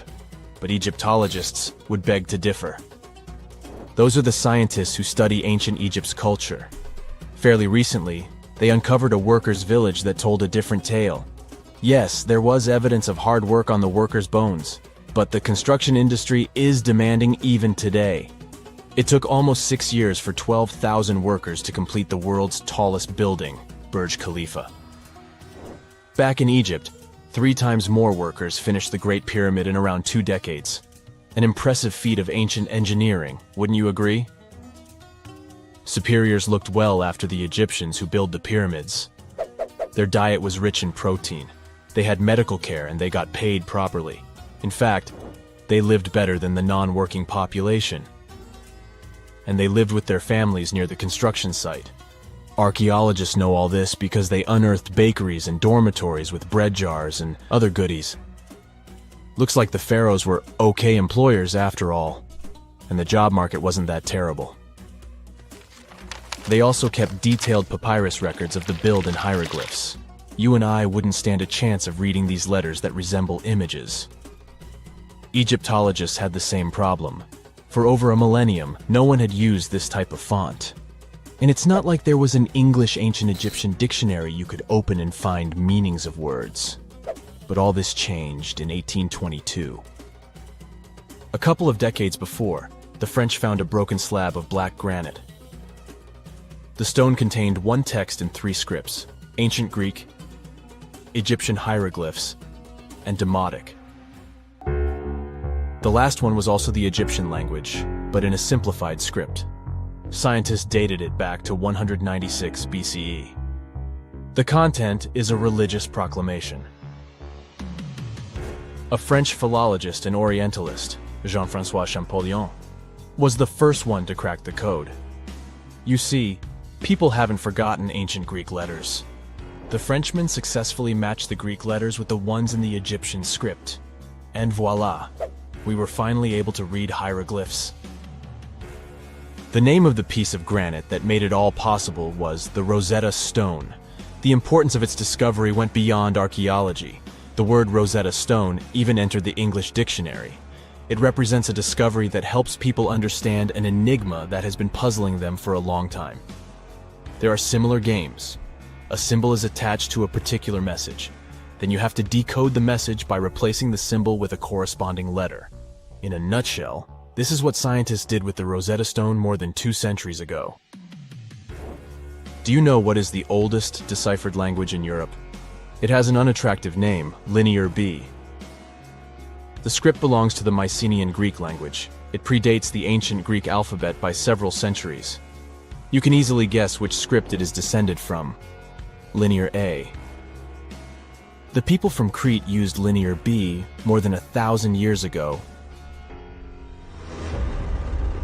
During the Late Bronze Age, the Greek civilization that used the script vanished. There was no one who could read Linear B, and more importantly, no one knew it existed in the first place. This was about to change during the first years of the 20th century. A British archaeologist by the name of Sir Arthur Evans excavated a vast palace complex at Knossos, Crete, Greece. This was the center of the Minoan culture that created the enigmatic script. The palace boasted some 1,300 rooms. They had colorful paintings of dolphins, griffins, and bulls. All of these captivated the archaeologists' imagination. But their biggest find was at first overlooked: thousands of slabs of baked clay. The fire that brought down the palace helped preserve the tablets. It was impossible to read the slabs, though. They were written in an unknown language. The scientific community had to wait for another half a century before Michael Ventris cracked the code. He was an English architect and cryptographer. Ventris studied Greek and Latin. While attending the famous archaeologist's lecture, the young man decided to solve the puzzle of Linear B once and for all. He managed to do so in 1952. One of Ventris's most amazing discoveries was that the script was an archaic form of Greek. But cryptology still hasn't solved the code of Linear A. This writing system will remain a mystery until a motivated young person like Michael Ventris comes along. They wouldn't have to be a professional archaeologist. Basil Brown certainly wasn't.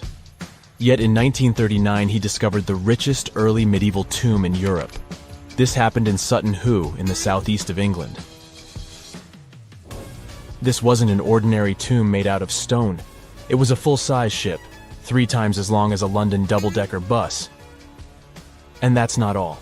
Apart from its main purpose, the ship was full of riches. Deluxe hanging bowls, feasting vessels, gold and dress accessories, and luxurious textiles were just some of the treasures found. Archaeologists were also amazed by the silverware from distant Byzantium. You probably know this city as Istanbul, Turkey. Even in our age, it's several days' drive from Sutton Hoo. Just imagine how much time and money it cost to import a silver plate in the 7th century. That's when the ship went down, according to archaeologists. The English couldn't have done it. At that time, there was no England. The people living in the British Isles at the time were the Anglo-Saxons. Perhaps the ship from the grassy mounds in Suffolk belonged to one of their kings? We will never know. The local acidic soil did away with any possible evidence, or no one laid there in the first place. It could have been a cenotaph, which is a monument constructed to honor an important person. The archaeologists still don't have a definite answer. But what they have found at Sutton Hoo shed light on the Dark Ages. Before the discovery of the ship, they knew little about what had been going on in Britain after the Romans left. Now, the image of the early Anglo-Saxon society was much clearer. Perhaps the English soil will be the site of the next great breakthrough in archaeology. A gruesome discovery took place in Egypt some years ago. You want to hear about it? 16 human hands, carefully buried in 4 eerie pits. They didn't look too much like human hands at first, since they were abnormally large, but they were. Weirdly, there were only right hands. No left hands were in sight. It turned out that it points to the practice of an ancient dark ritual. Old Egyptian art and tales talked of a ceremony where warriors would present the right hand of their adversaries as proof of victory and ask for gold in return. Egyptians believed in the afterlife, so cutting off someone's hand meant you cut off their power eternally. Guaranteeing this type of defeat was interesting to the winning party.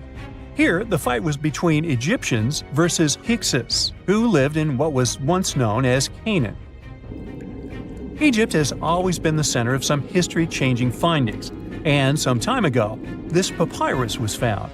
If we stretched it open, it would be just a tad bigger than the height of a skyscraper. The world's tiniest skyscraper, which is located in Wichita Falls, Texas. When humans didn't write on their notes app, they wrote on this thing, made from the medulla of a papyrus plant. Around 2,000 years ago, ancient Egyptians wrote something reminiscent of a book where they describe most of their funerary traditions and their visions of the afterlife. It's considered one of the most important texts from ancient Egypt and is still sold in bookstores to this day.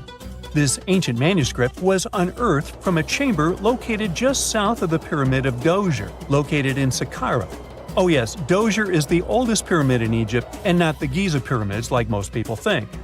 So recently, the site of Saqqara buzzed with excited archaeologists who probably found one of Egypt's oldest complete mummies.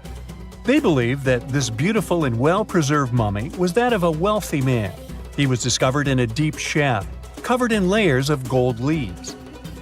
There are many symbols that show he was an important and wealthy man, like the band he wore on his head, the bracelet on his chest, and the fact that he was embalmed with a tunic, which was reserved for Egypt's finest. The most exciting part of the entire discovery was finding the resting place sealed with mortar, just as the ancient Egyptians had left it 4,300 years ago. Now this may sound weird, but back in 2008, archaeologists discovered a missing pyramid. Now it went missing because it deteriorated over the span of 4,000 years. Today, you can only see its base. It was a pretty important site back in ancient times. It is said that around the area of the pyramid, the ancients hosted a special type of ceremony where high priests would carry mummified remains of sacred bulls. Now, here's a fun fact.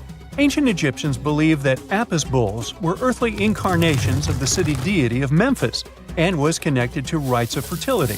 It wasn't just any Apis bull, though. They needed to be all black, with a single white mark between its horns and a bunch of very specific characteristics. They were selected by the local priests and honored until they passed away. After that, they were mummified and buried in underground galleries. Meanwhile, this missing pyramid sort of disappeared around the 1800s. It was a German archaeologist who first found it in the village of Saqqara. He called it the Headless Pyramid when he first found it. But then, years after the official discovery, the desert sand came along and covered the whole thing. There were some excavations between the 19th and 20th centuries, but they weren't too systematic. That's why scientists were so thrilled when they dug an entire pyramid's base after removing the 25-foot mound of sand that was covering it. Oh, and it turns out American archaeologists are excavating a cemetery in Egypt that could contain over 1 million mummified bodies. So far, archaeologists have dug around 1,700 mummies. One of the main differences from other classic Egyptian mummies is that these people weren't kings and pharaohs. They were commoners that most likely lived about 1,500 years ago, when Egypt was controlled by the Roman and Byzantine empires. The name of the cemetery is cool, though, the Way of the Water Buffalo, just in case you want to check it out on your next trip. Other than bulls and buffaloes, ancient Egyptians also liked baboons. Are you seeing a pattern here? In the beginning of the 20th century, archaeologists discovered a site filled with mummified baboons in a place called, guess what? The Valley of Monkeys. An animal wouldn't have been mummified if it wasn't considered important. Certain animals were more important than others, since they were linked to specific deities. Jackals were connected to Anubis, the ancient god of the afterlife, and cats were likened to the female deity Bastet. Baboons were a pretty big deal, since they were believed to be connected to Thoth, the deity of wisdom and advisor to Ra, one of Egypt's supreme deities. The archaeologists who studied these animals weren't too happy. They think these baboons were kept inside and were deprived of sunlight for most of their lives. They had extreme vitamin D deficiencies and they were poorly fed. Maybe Thoth got angry with these baboon keepers. Just a guess. Since there's never a boring day for archaeologists in Egypt, they also found human mummies with golden tongues. Since Egyptians were all about the afterlife, they believed that golden tongues might help a person speak once they pass to the other side. I mean, it's a long shot, but hey, why not? Some of these mummies were placed in wooden coffins with goods, such as necklaces, pottery, golden artifacts in the shape of lotus flowers and scarab beetles, and iPhones. Just kidding. A new temple was also unearthed recently in Egypt. Scientists believe it was dedicated to honor Zeus Cassios.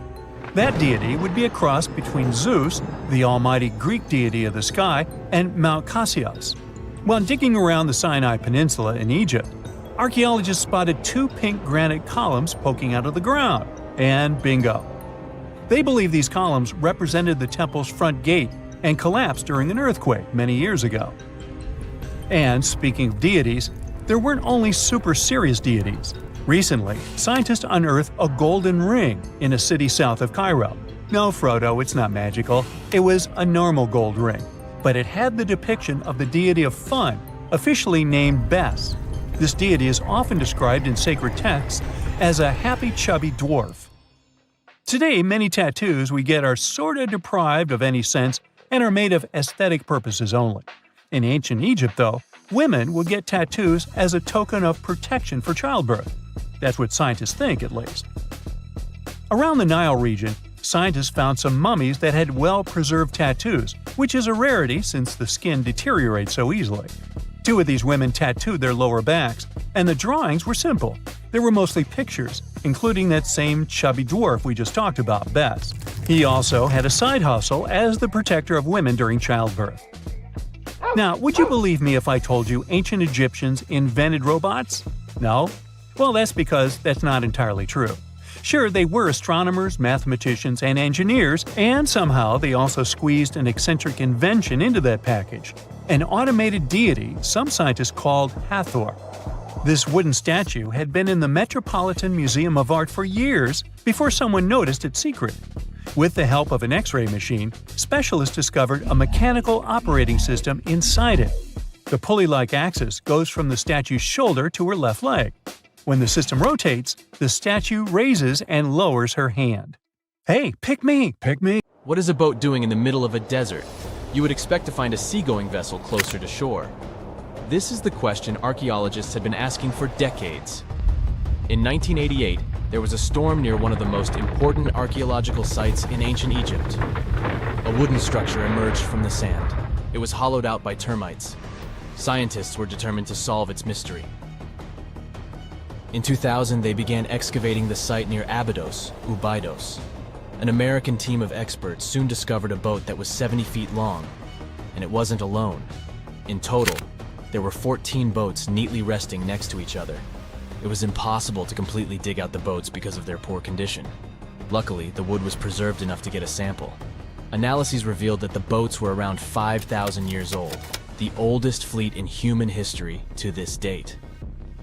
The time of their construction predates the pyramids at Giza by half a millennium.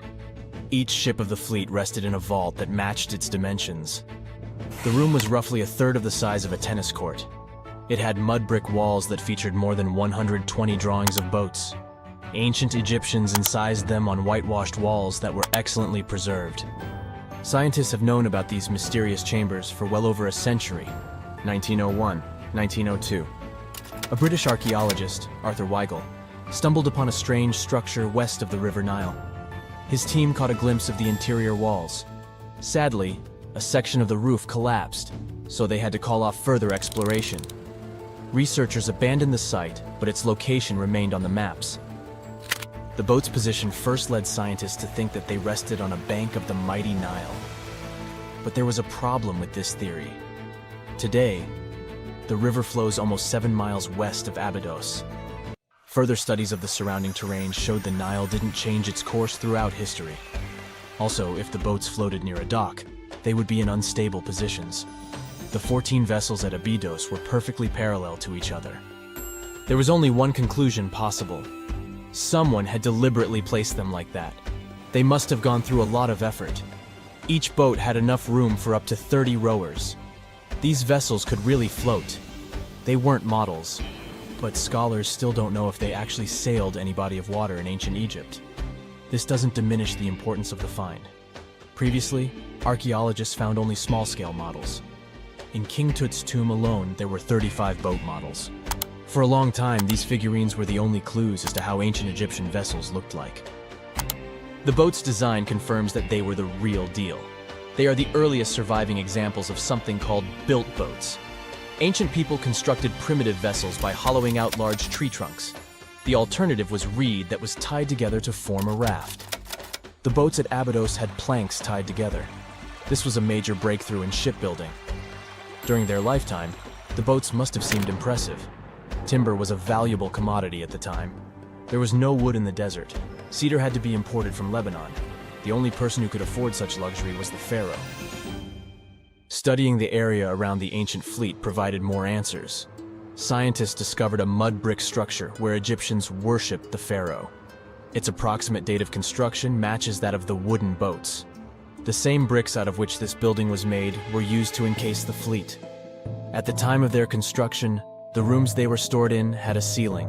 That's the section that archaeologists stumbled upon in the early 20th century. Just like mummies and coffins, these marvelous ships rested inside splendid vaults. The exterior of these rooms was also impressive. The outer walls originally had a plaster of white limestone. It reflected sunlight. In the desert sun, the structure housing the boats must have shone from miles away. Ancient Egyptian builders used the same technique to cover the pyramids 500 years later. Today, their surface looks jagged, but it wasn't always like this. When they were constructed, the pyramids had a top layer of fine white limestone. Their surface was smooth and it gleamed in the sunlight. Instead of stairs, the outer layer of the pyramids was more of a sleek ramp. Archaeologists were left with one final question. Which pharaoh owned the fleet? The answer lay just a mile from the site. This is where the tomb of a pharaoh from the 5th dynasty rested, King Senwosret III. Its time and style of construction matched the ones of the chambers with boats. The very end of his rule might explain how the boats ended up in the middle of the desert. The pharaoh probably passed away in northern Egypt. Then his body was transported down the Nile to Abydos in a marvelous procession of decorated boats. The vessels were later lowered to chambers near the final resting place of their owner. This had a symbolic meaning. In the ancient Egyptians' belief system, ships played a key role. Their supreme deity was Ra. He traveled through the sky during the day in the form of the sun. At nighttime, he sailed through the netherworld in a solar boat. The pharaoh identified himself with Ra. That's why he needed boats in the afterlife. That was the only way to regenerate himself. Just as the sun rises every day above the horizon. This belief existed for thousands of years.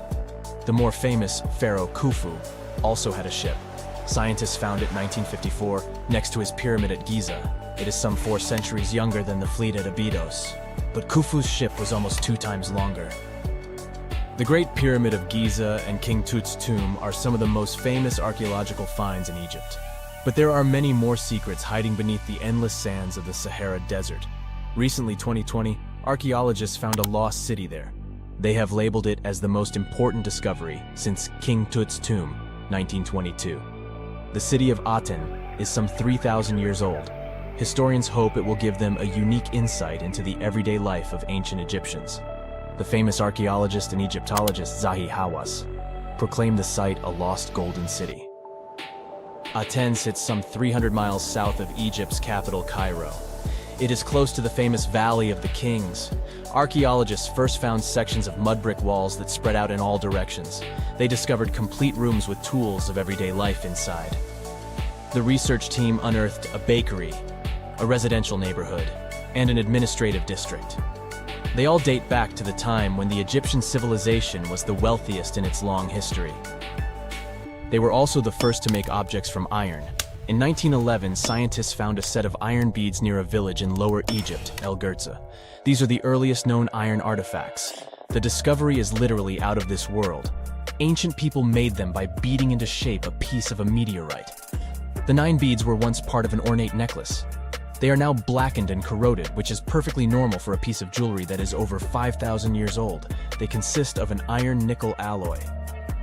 Researchers were impressed by the skill of ancient jewelers who processed the beads. Their craftsmanship is more impressive when you think that they didn't know the stellar origins of the material. The Great Pyramid of Giza also has a remarkable feature. An international research group investigated the electromagnetic response of the structure to radio waves. They found that the pyramid has the ability to concentrate electromagnetic energy inside it. This occurred inside its chambers as well as under the pyramid's base. It contains an underground, unfinished chamber. It seems that the electromagnetic response is connected with the properties of limestone, the Great Pyramid's main building material. The research results might have a practical application. The way solar cells and nanosensors function could be improved by this remarkable find. When you hear the word mummy, you might get a chill down your spine. That's because most of us associate this word with those creepy characters we've seen in some scary movies. But in reality, mummies have helped us understand a lot about ancient civilizations, their rulers, and about how people used to deal with losing their loved ones. The people most famous worldwide for their mummies are the ancient Egyptians. They believed that some sort of existence after passing away was possible, if certain conditions were met. That's why they insisted on preserving the human body through the process of mummification and placing the mummy in a furnished tomb, kind of like giving it a fully functioning apartment of its own. Why did they believe in this? Well, because they were deeply connected to their natural environment for the most part. They saw the natural cycles around them, like how the sun rose every day, followed by the moon, or how new life was always sprouting from plants, even after they had wilted away. They also believed that the powerful spirit Osiris, who represented the cycle of passing away and resurrection, played a role in this process. To prepare for the afterlife, the ancient Egyptians followed certain rituals, like mummification, which involved using materials like honey, resins, and incense to preserve the body. There's no other mummy more popular than that of King Tut. He was a young pharaoh who ruled over 3,000 years ago in Egypt. The problem with discovering ancient royal tombs is that most of such burial sites were previously robbed. People knew ancient rulers had been left with many valuable belongings, so those locations became vulnerable to thieves. When King Tut's tomb was opened in 1922, people were excited because it had not been robbed, like many other previously discovered royal tombs. That's how well hidden it was. Inside, his mummy was encapsulated in a total of 3 coffins, including one made of gold. The objects found in his tomb showed us what ancient Egypt was like, and studying his mummy also helped us learn about the culture and practices popular at the time when he passed away. We also learned about his family by looking at his DNA. Scientists were able to discover that he had had a disease called malaria and a problem with his foot that might have made it hard for him to walk. Ramses II was another pharaoh in Egypt who ruled for 68 years, which was quite a lot back in the day. He was known for his expansion campaigns and building projects. Many objects from his time as a ruler still exist today, including a large statue of him. Ramses II was about 6 feet tall and lived to be about 90 years old. After looking at his mummy, scientists concluded that he may have had a medical condition that affected his spine. Now, remember those thieves I mentioned before? They are probably the reason why Ramses II ended up in a plain coffin in a secret collection of royal mummies at Deir al-Bahari, which was rediscovered in 1881. Thankfully, archaeologists were able to identify him because his journeys had been recorded on his wrappings. The process was really tedious too. In fact, in ancient Egypt, the mummification process could take a staggering 70 days to complete. A special person would say a very specific speech while delicately handling the body and drying it out using a type of salt called natron. They also used linen and resin to make the body look more lifelike and to wrap it in cloth. The tomb was equally as important for ancient Egyptians. The walls of King Tut's tomb, for example, were adorned with intricate artwork that depicted his journey to the afterlife, from his burial procession to his passage through the underworld. The ancient Egyptians believed that everyone made this journey after passing away, and they filled their tombs with items and paintings to help the person in their spiritual travels. Additionally, the walls of the tomb were decorated with spells from a special book, which contained a collection of poems that the Egyptians believed would help people reach the afterlife. And speaking of how important this journey was, people also placed food in these ancient tombs. In King Tut's tomb, archaeologists discovered 36 jars of vintage beverages and 8 baskets of fruit, which were believed to be left there to help him in his journey to the afterlife. The Egyptians believed that traveling to the afterlife took a really long time, so they left a lot of supplies, such as food and water, to sustain their loved ones. Pharaohs also generally had numerous luxurious garments and beautiful jewelry in their tombs to ensure that they would have a fashionable journey.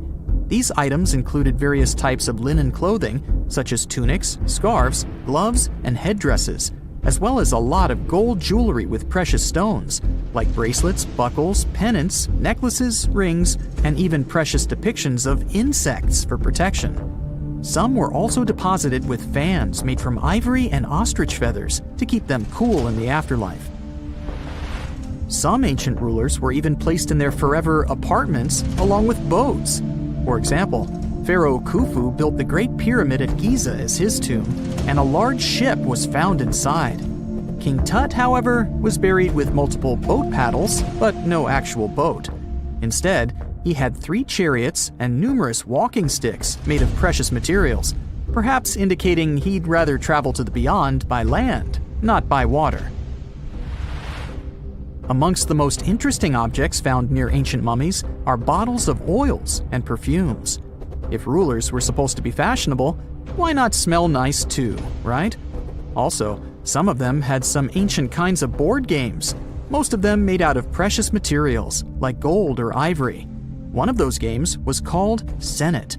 It was very popular amongst the ancient Egyptians and very similar to modern-day chess. The ancient Egyptians may have the most famous mummies out there, but they weren't the first to invent the procedure. In fact, it all started in South America with an ancient civilization named the Chinchorro. As far as we know today, these people were the first to mummify their loved ones that had passed away. They did it somewhere around 2,000 years before the Egyptians started their own rituals. Sure, we can tell a lot about ancient rulers by studying these mummies, but until recently, we had no idea what they really looked like during their lifetime. Not so long ago, though, some very special mummy paintings were found by archaeologists studying ancient Egyptian objects. These mummy portraits are highly detailed paintings of individuals that were made while they were still alive. Such paintings were often painted on wood, as opposed to the classical portraits we all know about, which are painted on canvas. They are known for their realism and beauty, and have even been used by researchers to diagnose diseases by comparing them to the corresponding mummies. Some of these portraits also include depictions of jewelry, which was later found on the mummies. The recent discovery of these mummy portraits in Central Egypt is significant, as it marks the first time in over a century that such paintings have been found. Mummies appeared all around the world naturally, too. Mummification can occur without people intervening because of natural conditions, like extremely cold or hot environments, places with a lack of oxygen, or accidental exposure to chemicals that preserve the body. These conditions don't allow bacteria to grow, resulting in the body remaining more or less intact. Famous Otzi was one of these mummies. We know today he was a man who lived around 5,000 years ago in Europe. But upon his discovery in the Alps in 1991, Austrian authorities initially believed that he was a modern mountaineer because of how well preserved the body was. However, after the Iceman was removed from the glacier, it was determined that he was actually from the Copper Age. Most people know that pyramids were built as grand tombs for the pharaohs, designed to ensure they had a smooth journey to the afterlife. The Great Pyramid of Giza, for instance, was constructed for the pharaoh Khufu. But what most people don't know is that this whole pyramid building trend started right here with the step pyramid of Djoser about 4,700 years ago. This massive structure was built for Pharaoh Djoser, a ruler from Egypt's 3rd dynasty. It rises 7 layers high above the ground and stands about 200 feet tall. We think of it today as a phenomenal architectural project, but for ancient Egyptians, the step pyramid of Djoser turned out to be more like a massive experiment, a trial run, if you will, to perfect their building skills before they moved on to even more ambitious pyramids. Reaching new heights is super exciting, but the real mystery is what is going on below the ground. In this pyramid's underground labyrinth, there is a network of tunnels stretching about 3.5 miles long, and some researchers believe these tunnels might have been part of a sophisticated water system that could completely change what we think about pyramid construction. Let's talk about this massive complex located in Saqqara. Surrounding the pyramid, there's what's known as a dry moat, a continuous trench that is up to 164 feet wide and almost 2 miles long. It forms a sort of rectangular shape around the pyramid. This trench has an average depth of about 65 feet. Now, if you were to add up all the earth and rock they dug out to create this moat, it would be about 10 times the volume of the step pyramid itself. For the longest time, people just assumed this trench was nothing more than a huge quarry, a place where they dug up stone and clay to build the step pyramid. Makes sense, right? But when you take a closer look, it doesn't add up. The trench is too narrow and deep to be practical for mining, and its layout doesn't match anything we know about ancient Egyptian quarrying methods. Plus, some sections of the trench are actually covered with a rocky ceiling, which would have made it nearly impossible to use as a quarry. Another theory suggests that the dry moat had some kind of spiritual significance. Maybe it was a sacred place, where souls of nobles gathered to serve the late king in the afterlife. There are even niches in the walls that work as a hint at this spiritual function.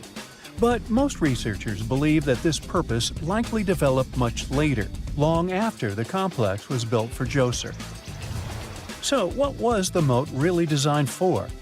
In 2020, a researcher came up with a pretty intriguing idea. It is possible that this trench was actually designed to collect and manage water, especially after heavy rainfalls. Now, that makes sense when you consider the location. The moat sits in an area that could easily have been flooded by runoff water from nearby plains. This could also explain why the trench wasn't used for new graves until much later when the climate became drier and less prone to flooding. The story becomes even more intriguing, as this trench appears to be part of a larger, more complex hydraulic system within the Djoser complex. It is like the trench has several compartments, carefully carved out of the rock and connected by tunnels. These compartments likely served as a part of a water treatment system, where water would flow from one compartment to the next, getting cleaner as it moved along. Now, here is where things start to tie into the pyramid itself. The Djoser complex has a series of underground shafts, and some researchers think that water from the moat's deep trench might have been used to power a hydraulic lift system, and this giant water-powered elevator could have been used to raise the heavy stones needed to build the pyramid. It worked like a volcano, but instead of lava, water did the heavy lifting. Imagine a big deep hole in the ground at the center of the pyramid site. Inside this hole, there was a huge wooden platform, kind of like a giant raft that could move up and down. When the workers wanted to lift a heavy stone, they would fill the hole with water. As the water rose, the wooden platform started to float up, carrying the stone with it, almost like a giant water-powered elevator. When the stone reached the right height, the workers slid it off the platform and onto the pyramid. The idea is that water from the deep trench, after being cleaned and filtered, would flow into these shafts. A massive float, possibly made of wood, would then rise as the water filled the shaft, lifting the stones up to where they were needed for construction.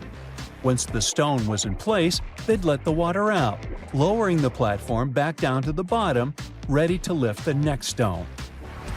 This fancy hydraulic lift system could have been a game changer, making the whole building process a lot faster and more efficient without using a lot of workforce. It is like the ancient Egyptians were already embracing the whole idea of work smarter, not harder. But of course, not everyone is on board with this theory.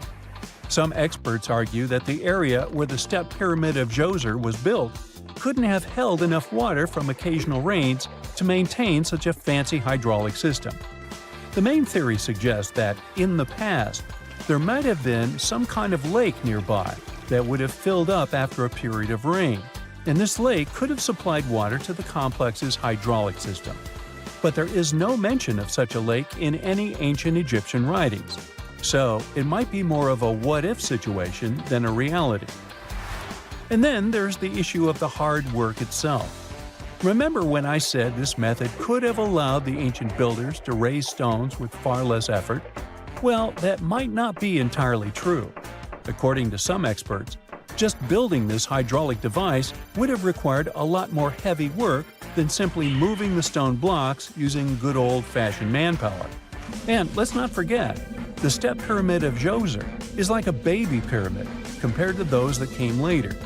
The stones used for Djoser's pyramid weighed, on average, about 660 pounds each, which is nothing compared to the more than 2.5-ton blocks used later for the pyramid of Chephren.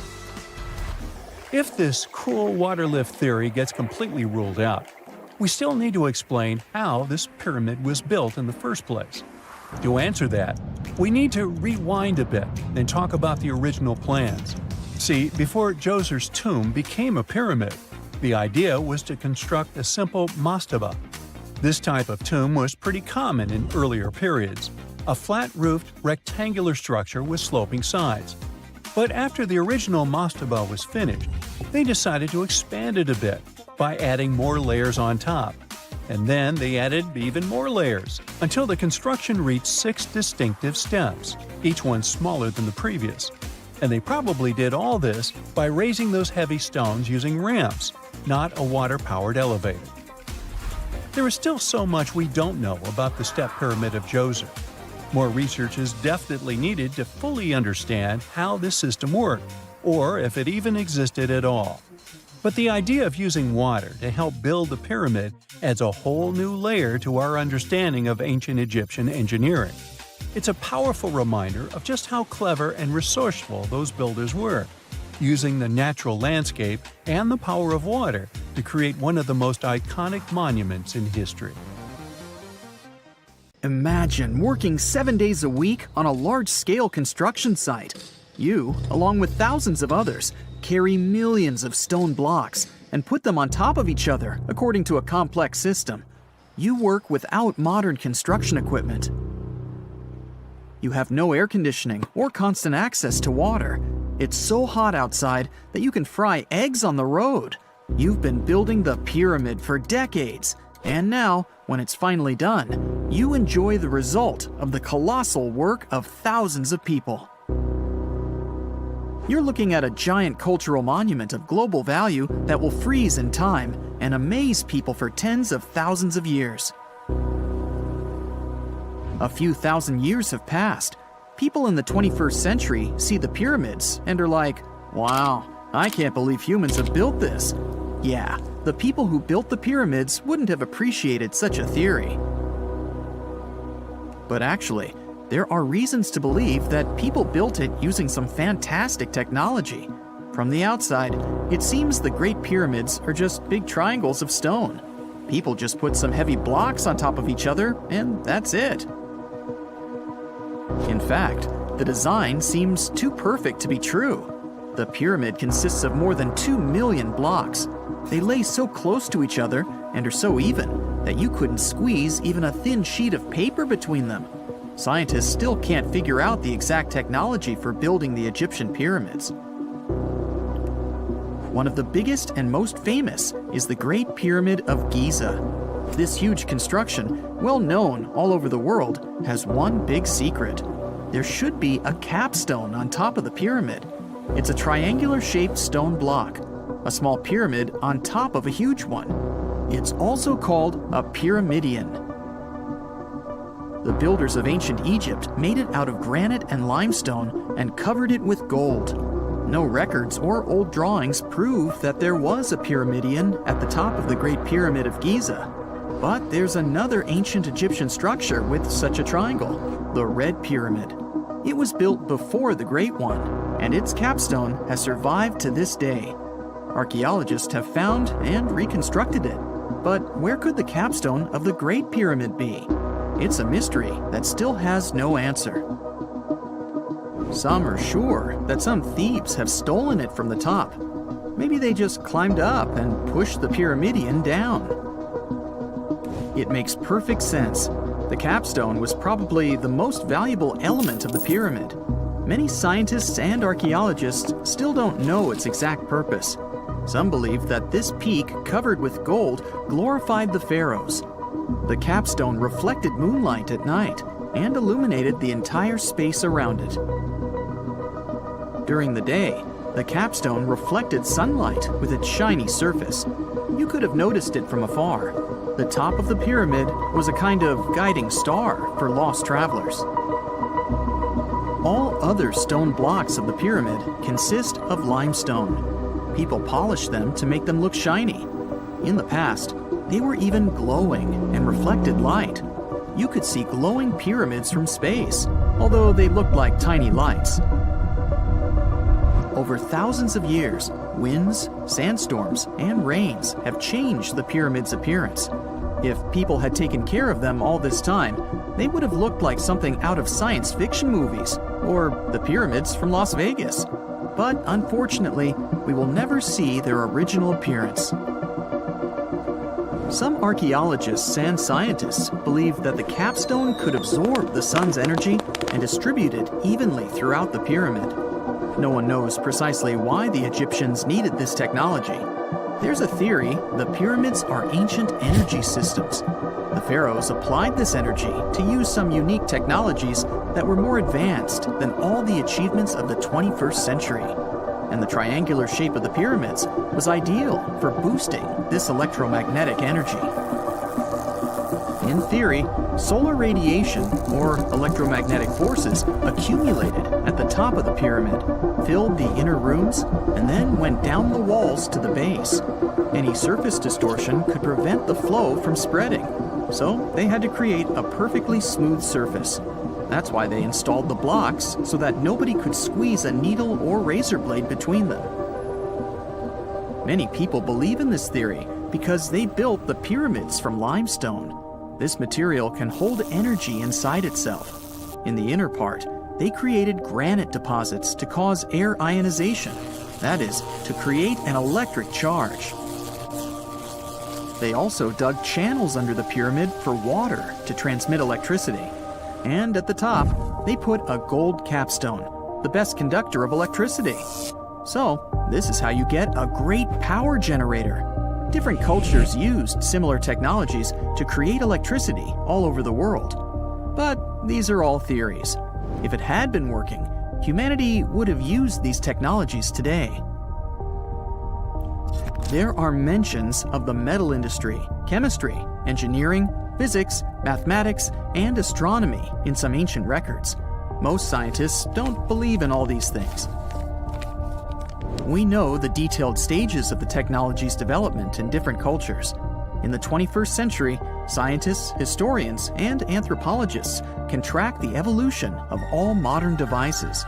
If people had created some technological inventions in ancient times, the history of the world would have looked different. Perhaps all the achievements of antiquity could have been wiped off the face of the earth by global cataclysms, and it can happen to us. Just imagine how people would dig up a laptop in 5,000 years. Perhaps they wouldn't understand what kind of device it is. Another Egyptian wonder surrounded by mystery is the statue of the Sphinx.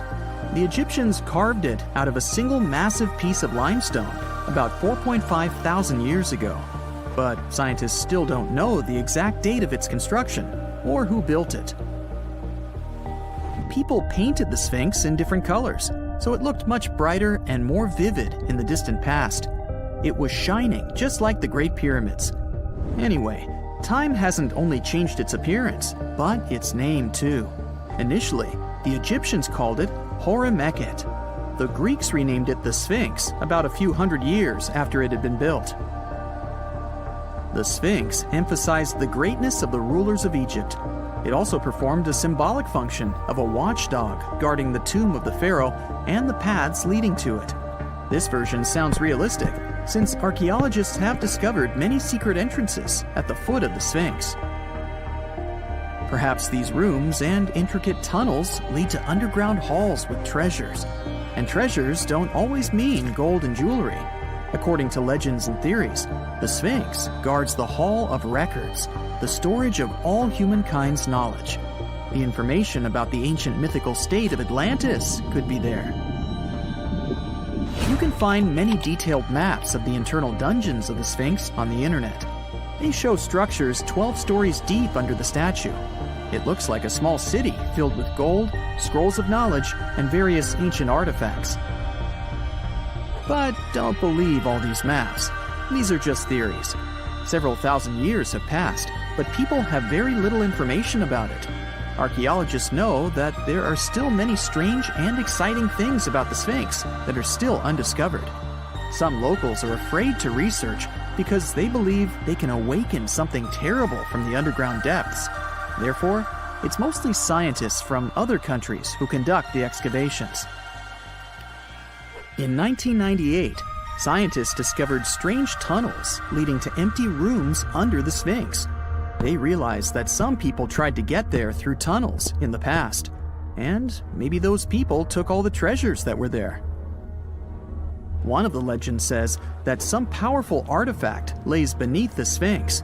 Its technology can change the whole world, but the locals are hiding it because it can damage the planet. Some believe that you can find evidence of unknown technologies painted on the granite walls in the pharaoh's tombs. But most likely, these paintings and signs tell us the myths and legends of ancient Egypt. But what if Egyptian symbols and drawings are detailed instructions for using ancient technologies? What if the locals that lived at that time thought, people in the future won't be able to get energy themselves. Let's leave some detailed instructions for them. Anyway, there are many riddles and theories. In reality, the search for answers is a dangerous undertaking, since it's not easy to get into the underground halls. Excavations can ruin the structure of the entire Sphinx. Any person inside the tunnels may get lost and never be able to find their way back. Besides, it costs a lot of money. Now, what would be awesome is if people could invent some device that could scan underground areas and show their detailed models. Before we get into the reason why and how there are pyramids all around the world, let's talk about some of the examples. I'll start with the Pyramid of the Sun in Mexico. These folks really knew how to build a city. Their well-planned urban center spanned over 7 square miles and boasted several pyramids. But the Pyramid of the Sun is the most impressive. This giant pyramid was built way back in 100 CE and is one of the biggest structures of its kind in the whole Western Hemisphere. It's so big that it's 216 feet high above the ground. If you ever find yourself in this ancient city, you won't be able to miss the Pyramid of the Sun. It's right there on the east side of the Avenue of the Dead, the city's main north-south street. To build this incredible pyramid, around 1 million cubic yards of material were used, including a special kind of red volcanic rock called hued tezontle. Impressive, huh? We don't know too much about the people who built the Pyramid of the Sun or its purpose. But archaeologists believe there was once a temple on top of it. When explorers went below the pyramid in the 1970s, they found a bunch of cool tunnels and chambers. In 2011, they even found a secret stash of clay pots, obsidian pieces, animal bones, human figurines, and a mask. Who knows what other secrets the pyramid is hiding? If you decide to see this one, you must climb the pyramid using the 248 uneven steps on the west side. Watch your step.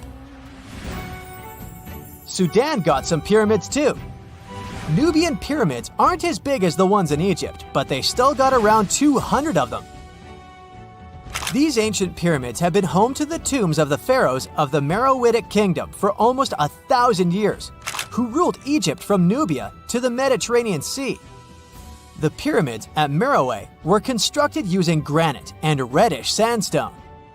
Oh, and did you know that Sudan has more ancient pyramids than Egypt? The Kushite pyramids depict the indigenous architecture and burial traditions of Nubia's Napata and Meroe kingdoms, which ancient Egypt influenced. Meroe, the burial site of over 40 queens and kings, is the most extensive Nubian pyramid site. The tomb walls depict mummified royals bedecked in jewelry, their wooden caskets containing bows, quivers of arrows, and other artifacts pointing to the Meroitic relationship and trade with Egyptian and Greek civilizations.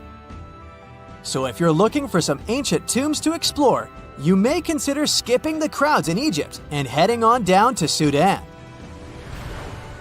Let's fly to Iraq to see some more pyramids. Ziggurats have fancy receding layers and tiered temples. Instead of a smooth exterior, it has tiers like a cake. Perfect for all the important work and rituals that went on inside. You can find these towering structures scattered throughout Iraq and Iran, and they're a real testament to the power and skills of the people who built them. One of the biggest and most impressive ziggurats is the ziggurat at Ur. It's basically a giant rectangular pyramid that stands a whopping 70 to 100 feet tall, with 3 levels of terraces and a temple on top. Can you imagine how many baked bricks it took to build that thing? Try 720,000 for just the lower portion. This particular ziggurat was built for Sumerian king Ur-Nammu. Similar to other ones, this pyramid has been around for thousands of years, so it got a little rough around the edges. Thankfully, the Babylonian king Nebuchadnezzar II and some archaeologists came to the rescue in the 6th and 20th centuries respectively, and now you can find this near Talil Air Base. The ziggurat at Ur was built in 2100 BCE by King Ur-Nammu for the moon deity Nana. It was the tallest building in the city, and you could see it from miles around. It was like the medieval cathedral spire of its day. People would come here to bring their agricultural surplus and get their food allotments and seek spiritual nourishment. Sadly, the Nana temple at the top of the ziggurat didn't survive, but we do have some blue glazed bricks that may have been part of its decoration. The lower parts of the ziggurat are pretty amazing though. The architects even included holes in the temple's baked exterior to let the water evaporate from its core. Since we explored some of the pyramids on our planet, let's take a broader perspective. They can be found in many parts of the world. Egypt has over 100 pyramids, double that number in Sudan, and dozens of others are scattered in the Middle East and China. The Americas have the most pyramids in total, with more pyramids than the rest of the world combined. These pyramids are located in Mexico, Guatemala, Honduras, and El Salvador. Time to know more about the evolution of pyramids through history. The oldest pyramid is in Egypt. This pyramid was a step pyramid, which was created by placing one layer of stone on top of another. The pharaoh Sneferu is credited with creating the pyramid shape we recognize today. During his 45-year reign, he built 3 pyramids. His first 2 attempts failed, but he finally got it right with the Red Pyramid, which is considered the first true pyramid. It was Sneferu's son, Khufu, who built the Great Pyramid of Giza, which was the tallest human-made structure on Earth for almost 4,000 years. Latin American pyramids are similar to early Egyptian step pyramids, but they were built independently, with no knowledge of each other.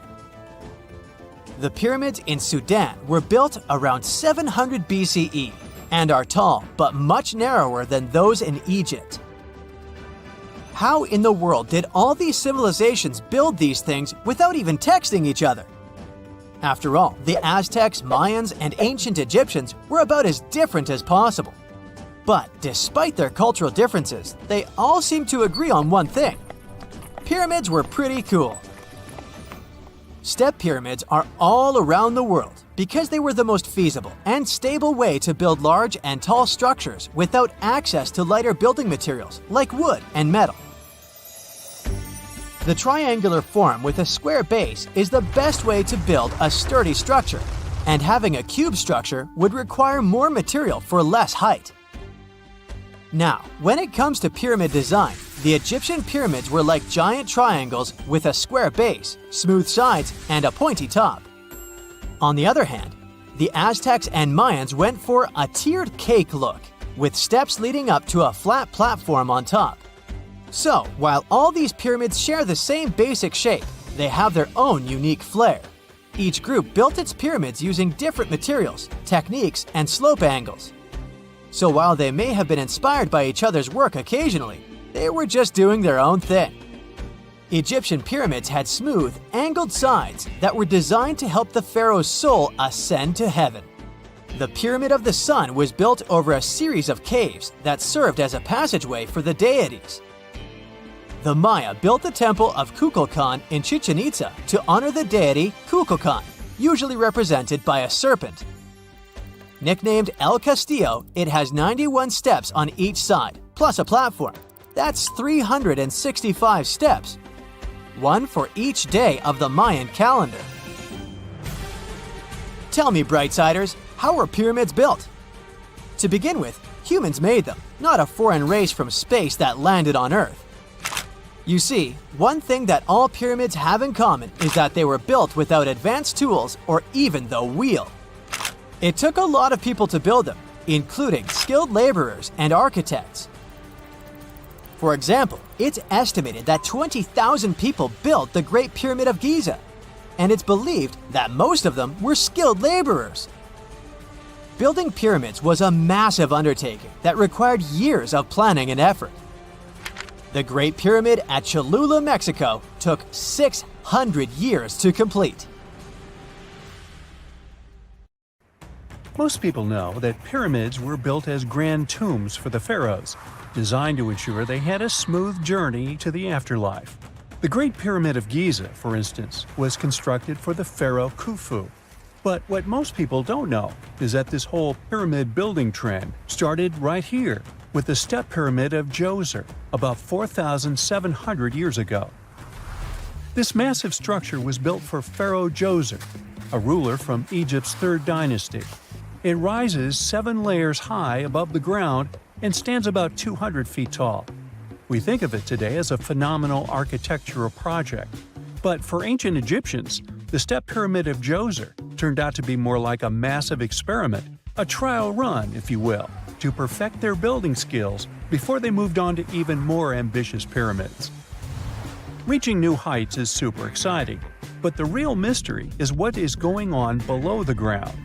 In this pyramid's underground labyrinth, there is a network of tunnels stretching about 3.5 miles long, and some researchers believe these tunnels might have been part of a sophisticated water system that could completely change what we think about pyramid construction. Let's talk about this massive complex located in Saqqara.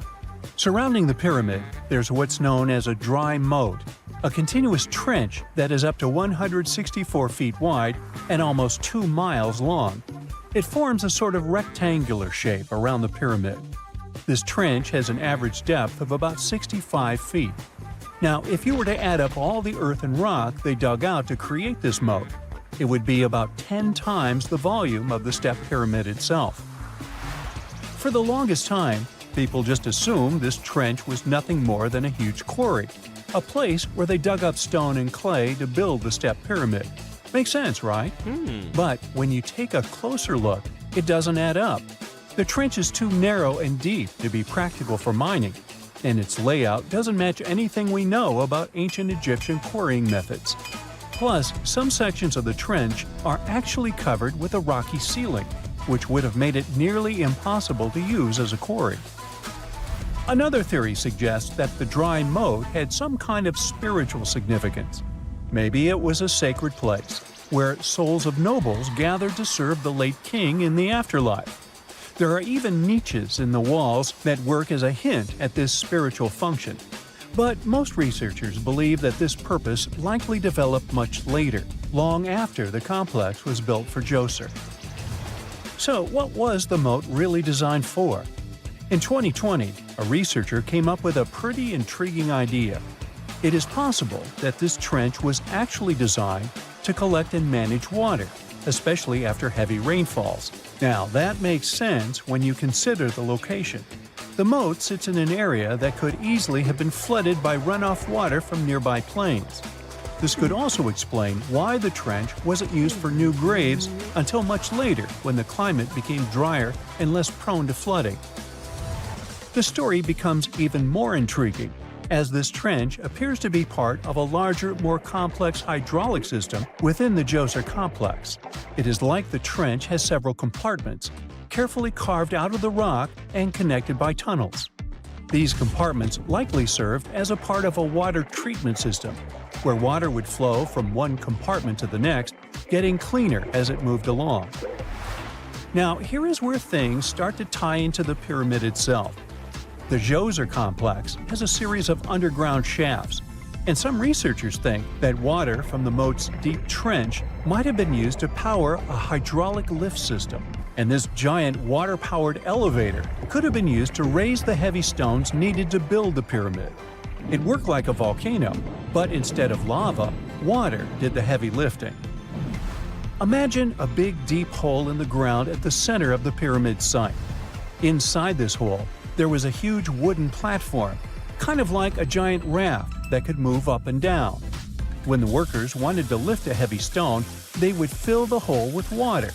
As the water rose, the wooden platform started to float up, carrying the stone with it, almost like a giant water-powered elevator. When the stone reached the right height, the workers slid it off the platform and onto the pyramid. The idea is that water from the deep trench, after being cleaned and filtered, would flow into these shafts. A massive float, possibly made of wood, would then rise as the water filled the shaft, lifting the stones up to where they were needed for construction. Once the stone was in place, they'd let the water out, lowering the platform back down to the bottom, ready to lift the next stone. This fancy hydraulic lift system could have been a game changer, making the whole building process a lot faster and more efficient without using a lot of workforce. It is like the ancient Egyptians were already embracing the whole idea of work smarter, not harder. But of course, not everyone is on board with this theory. Some experts argue that the area where the step pyramid of Djoser was built couldn't have held enough water from occasional rains to maintain such a fancy hydraulic system. The main theory suggests that, in the past, there might have been some kind of lake nearby that would have filled up after a period of rain, and this lake could have supplied water to the complex's hydraulic system. But there is no mention of such a lake in any ancient Egyptian writings, so it might be more of a what-if situation than a reality. And then there's the issue of the hard work itself. Remember when I said this method could have allowed the ancient builders to raise stones with far less effort? Well, that might not be entirely true. According to some experts, just building this hydraulic device would have required a lot more heavy work than simply moving the stone blocks using good old-fashioned manpower. And let's not forget, the step pyramid of Djoser is like a baby pyramid compared to those that came later. The stones used for Djoser's pyramid weighed, on average, about 660 pounds each, which is nothing compared to the more than 2.5-ton blocks used later for the pyramid of Chephren. If this cool water lift theory gets completely ruled out, we still need to explain how this pyramid was built in the first place. To answer that, we need to rewind a bit and talk about the original plans. See, before Djoser's tomb became a pyramid, the idea was to construct a simple mastaba. This type of tomb was pretty common in earlier periods, a flat-roofed, rectangular structure with sloping sides. But after the original mastaba was finished, they decided to expand it a bit by adding more layers on top. And then they added even more layers, until the construction reached 6 distinctive steps, each one smaller than the previous. And they probably did all this by raising those heavy stones using ramps, not a water-powered elevator. There is still so much we don't know about the step pyramid of Djoser. More research is definitely needed to fully understand how this system worked, or if it even existed at all. But the idea of using water to help build the pyramid adds a whole new layer to our understanding of ancient Egyptian engineering. It's a powerful reminder of just how clever and resourceful those builders were, using the natural landscape and the power of water to create one of the most iconic monuments in history. Okay, what if I tell you that the extraterrestrials we all imagine as little green men may actually look like very normal Earthlings and chill in Europe? This is the Iberian Peninsula, and people living there are under suspicion. Ooh. Here's the reason.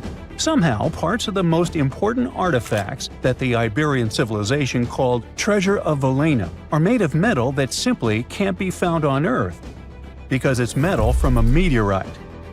Now let's tackle this step by step. This is the artifact itself, and it's composed of 59 different objects. Bowls, bottles, and bracelets. Is there a pattern there with all those bees? In total, the find weighs around 20 pounds, of which 18 pounds are 23.5 karat gold. Now, if you're not a metal specialist, I'll clarify it for you right away. For comparison, 23-karat gold is 95.8% pure gold, so 23.5 karat is even purer. The remaining percentage goes to other metals to help add strength and durability to the precious alloy. There was also silver, iron, and amber in that set. The artifact could have been pretty straightforward, but for these two, let's call them imposters. Look at this wrought iron bracelet and this hollow hemisphere. Can you see that? Those rusty lines on the hemisphere and the overall weird color of the bracelet do stand out, since everything else is made of purest gold. This all started back in 1963, when a researcher noticed a dark leaden metal among the shiny bowls and bottles. The metal was shiny in some areas and covered with a ferrous-looking oxide that was mostly cracked. Now, just so you understand, gold does not usually act this way. Gold is one of the least reactive of all metals, so it won't even tarnish, let alone rust.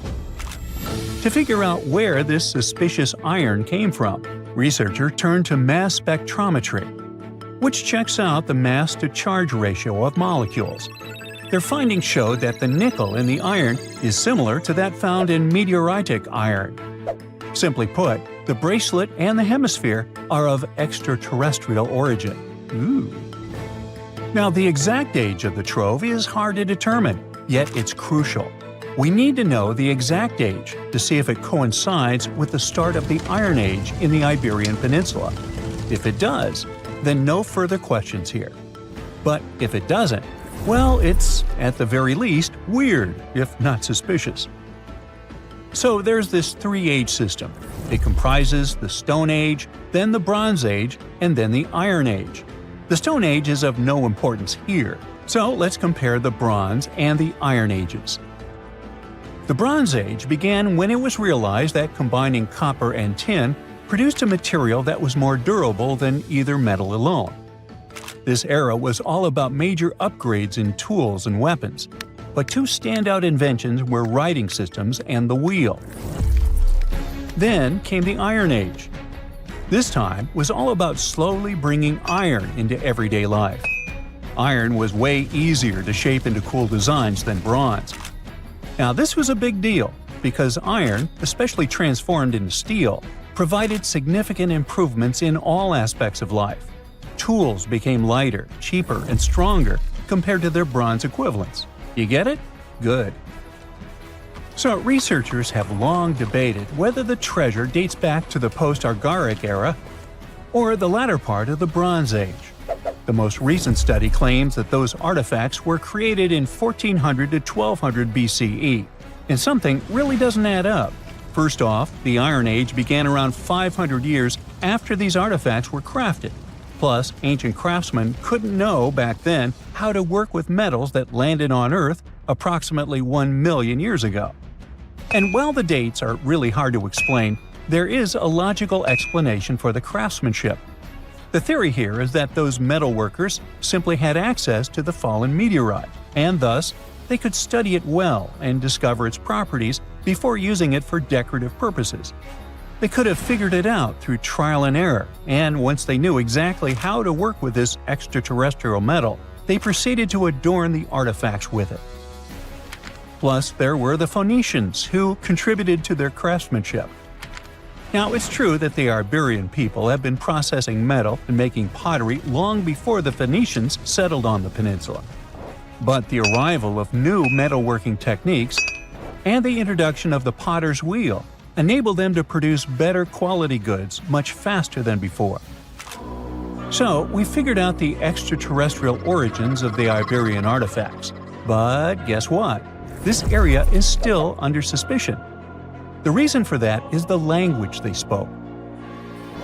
You see, for most modern languages people use today, there will always be some proto-language. Say for Italian, Spanish, and French, it's Latin, hence their similarities. But wait, Iberian was largely spoken where modern Spain is, so why isn't Spanish similar to it?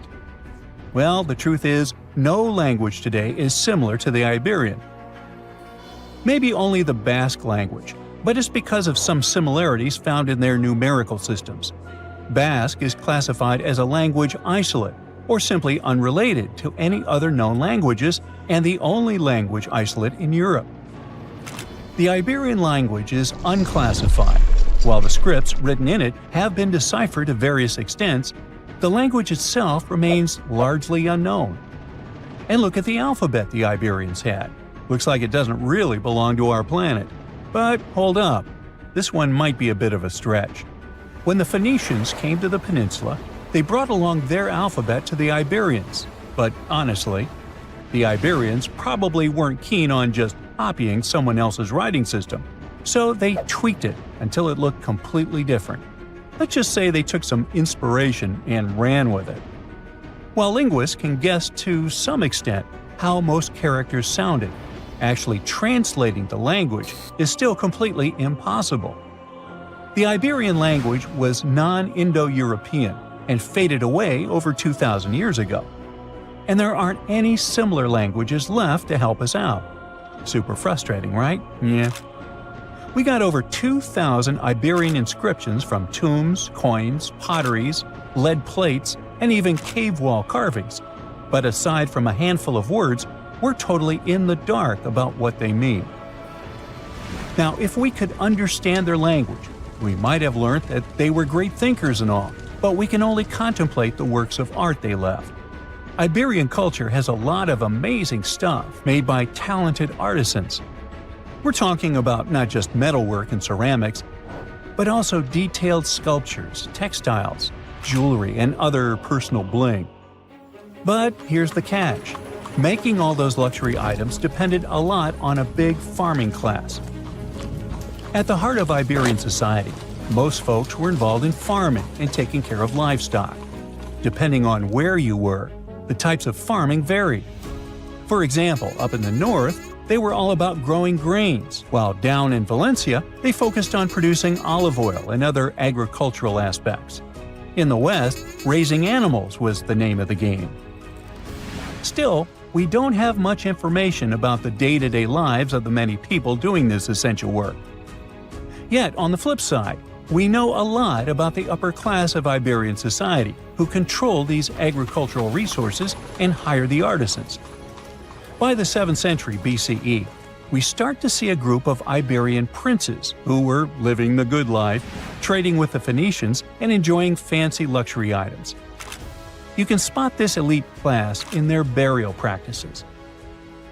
Cremation was the go-to method for funerals among the Iberians, and wealthy individuals were often found in cemeteries with all sorts of lavish goods and funerary sculptures that give us a peek into the fashion and hairstyles of the rich. Interestingly, starting in the 6th century BCE, there was a noticeable drop in the number of recognizable burials, which suggests that these elaborate funeral customs became more exclusive to a small elite. Meanwhile, the fate of the majority, farmers, artisans, soldiers, and laborers, who made up a big chunk of the population, remains a bit of a mystery. It used to be a pretty advanced civilization, but it vanished without a trace. Researchers think it could have been due to some massive earthquake, but so far, we don't know for sure.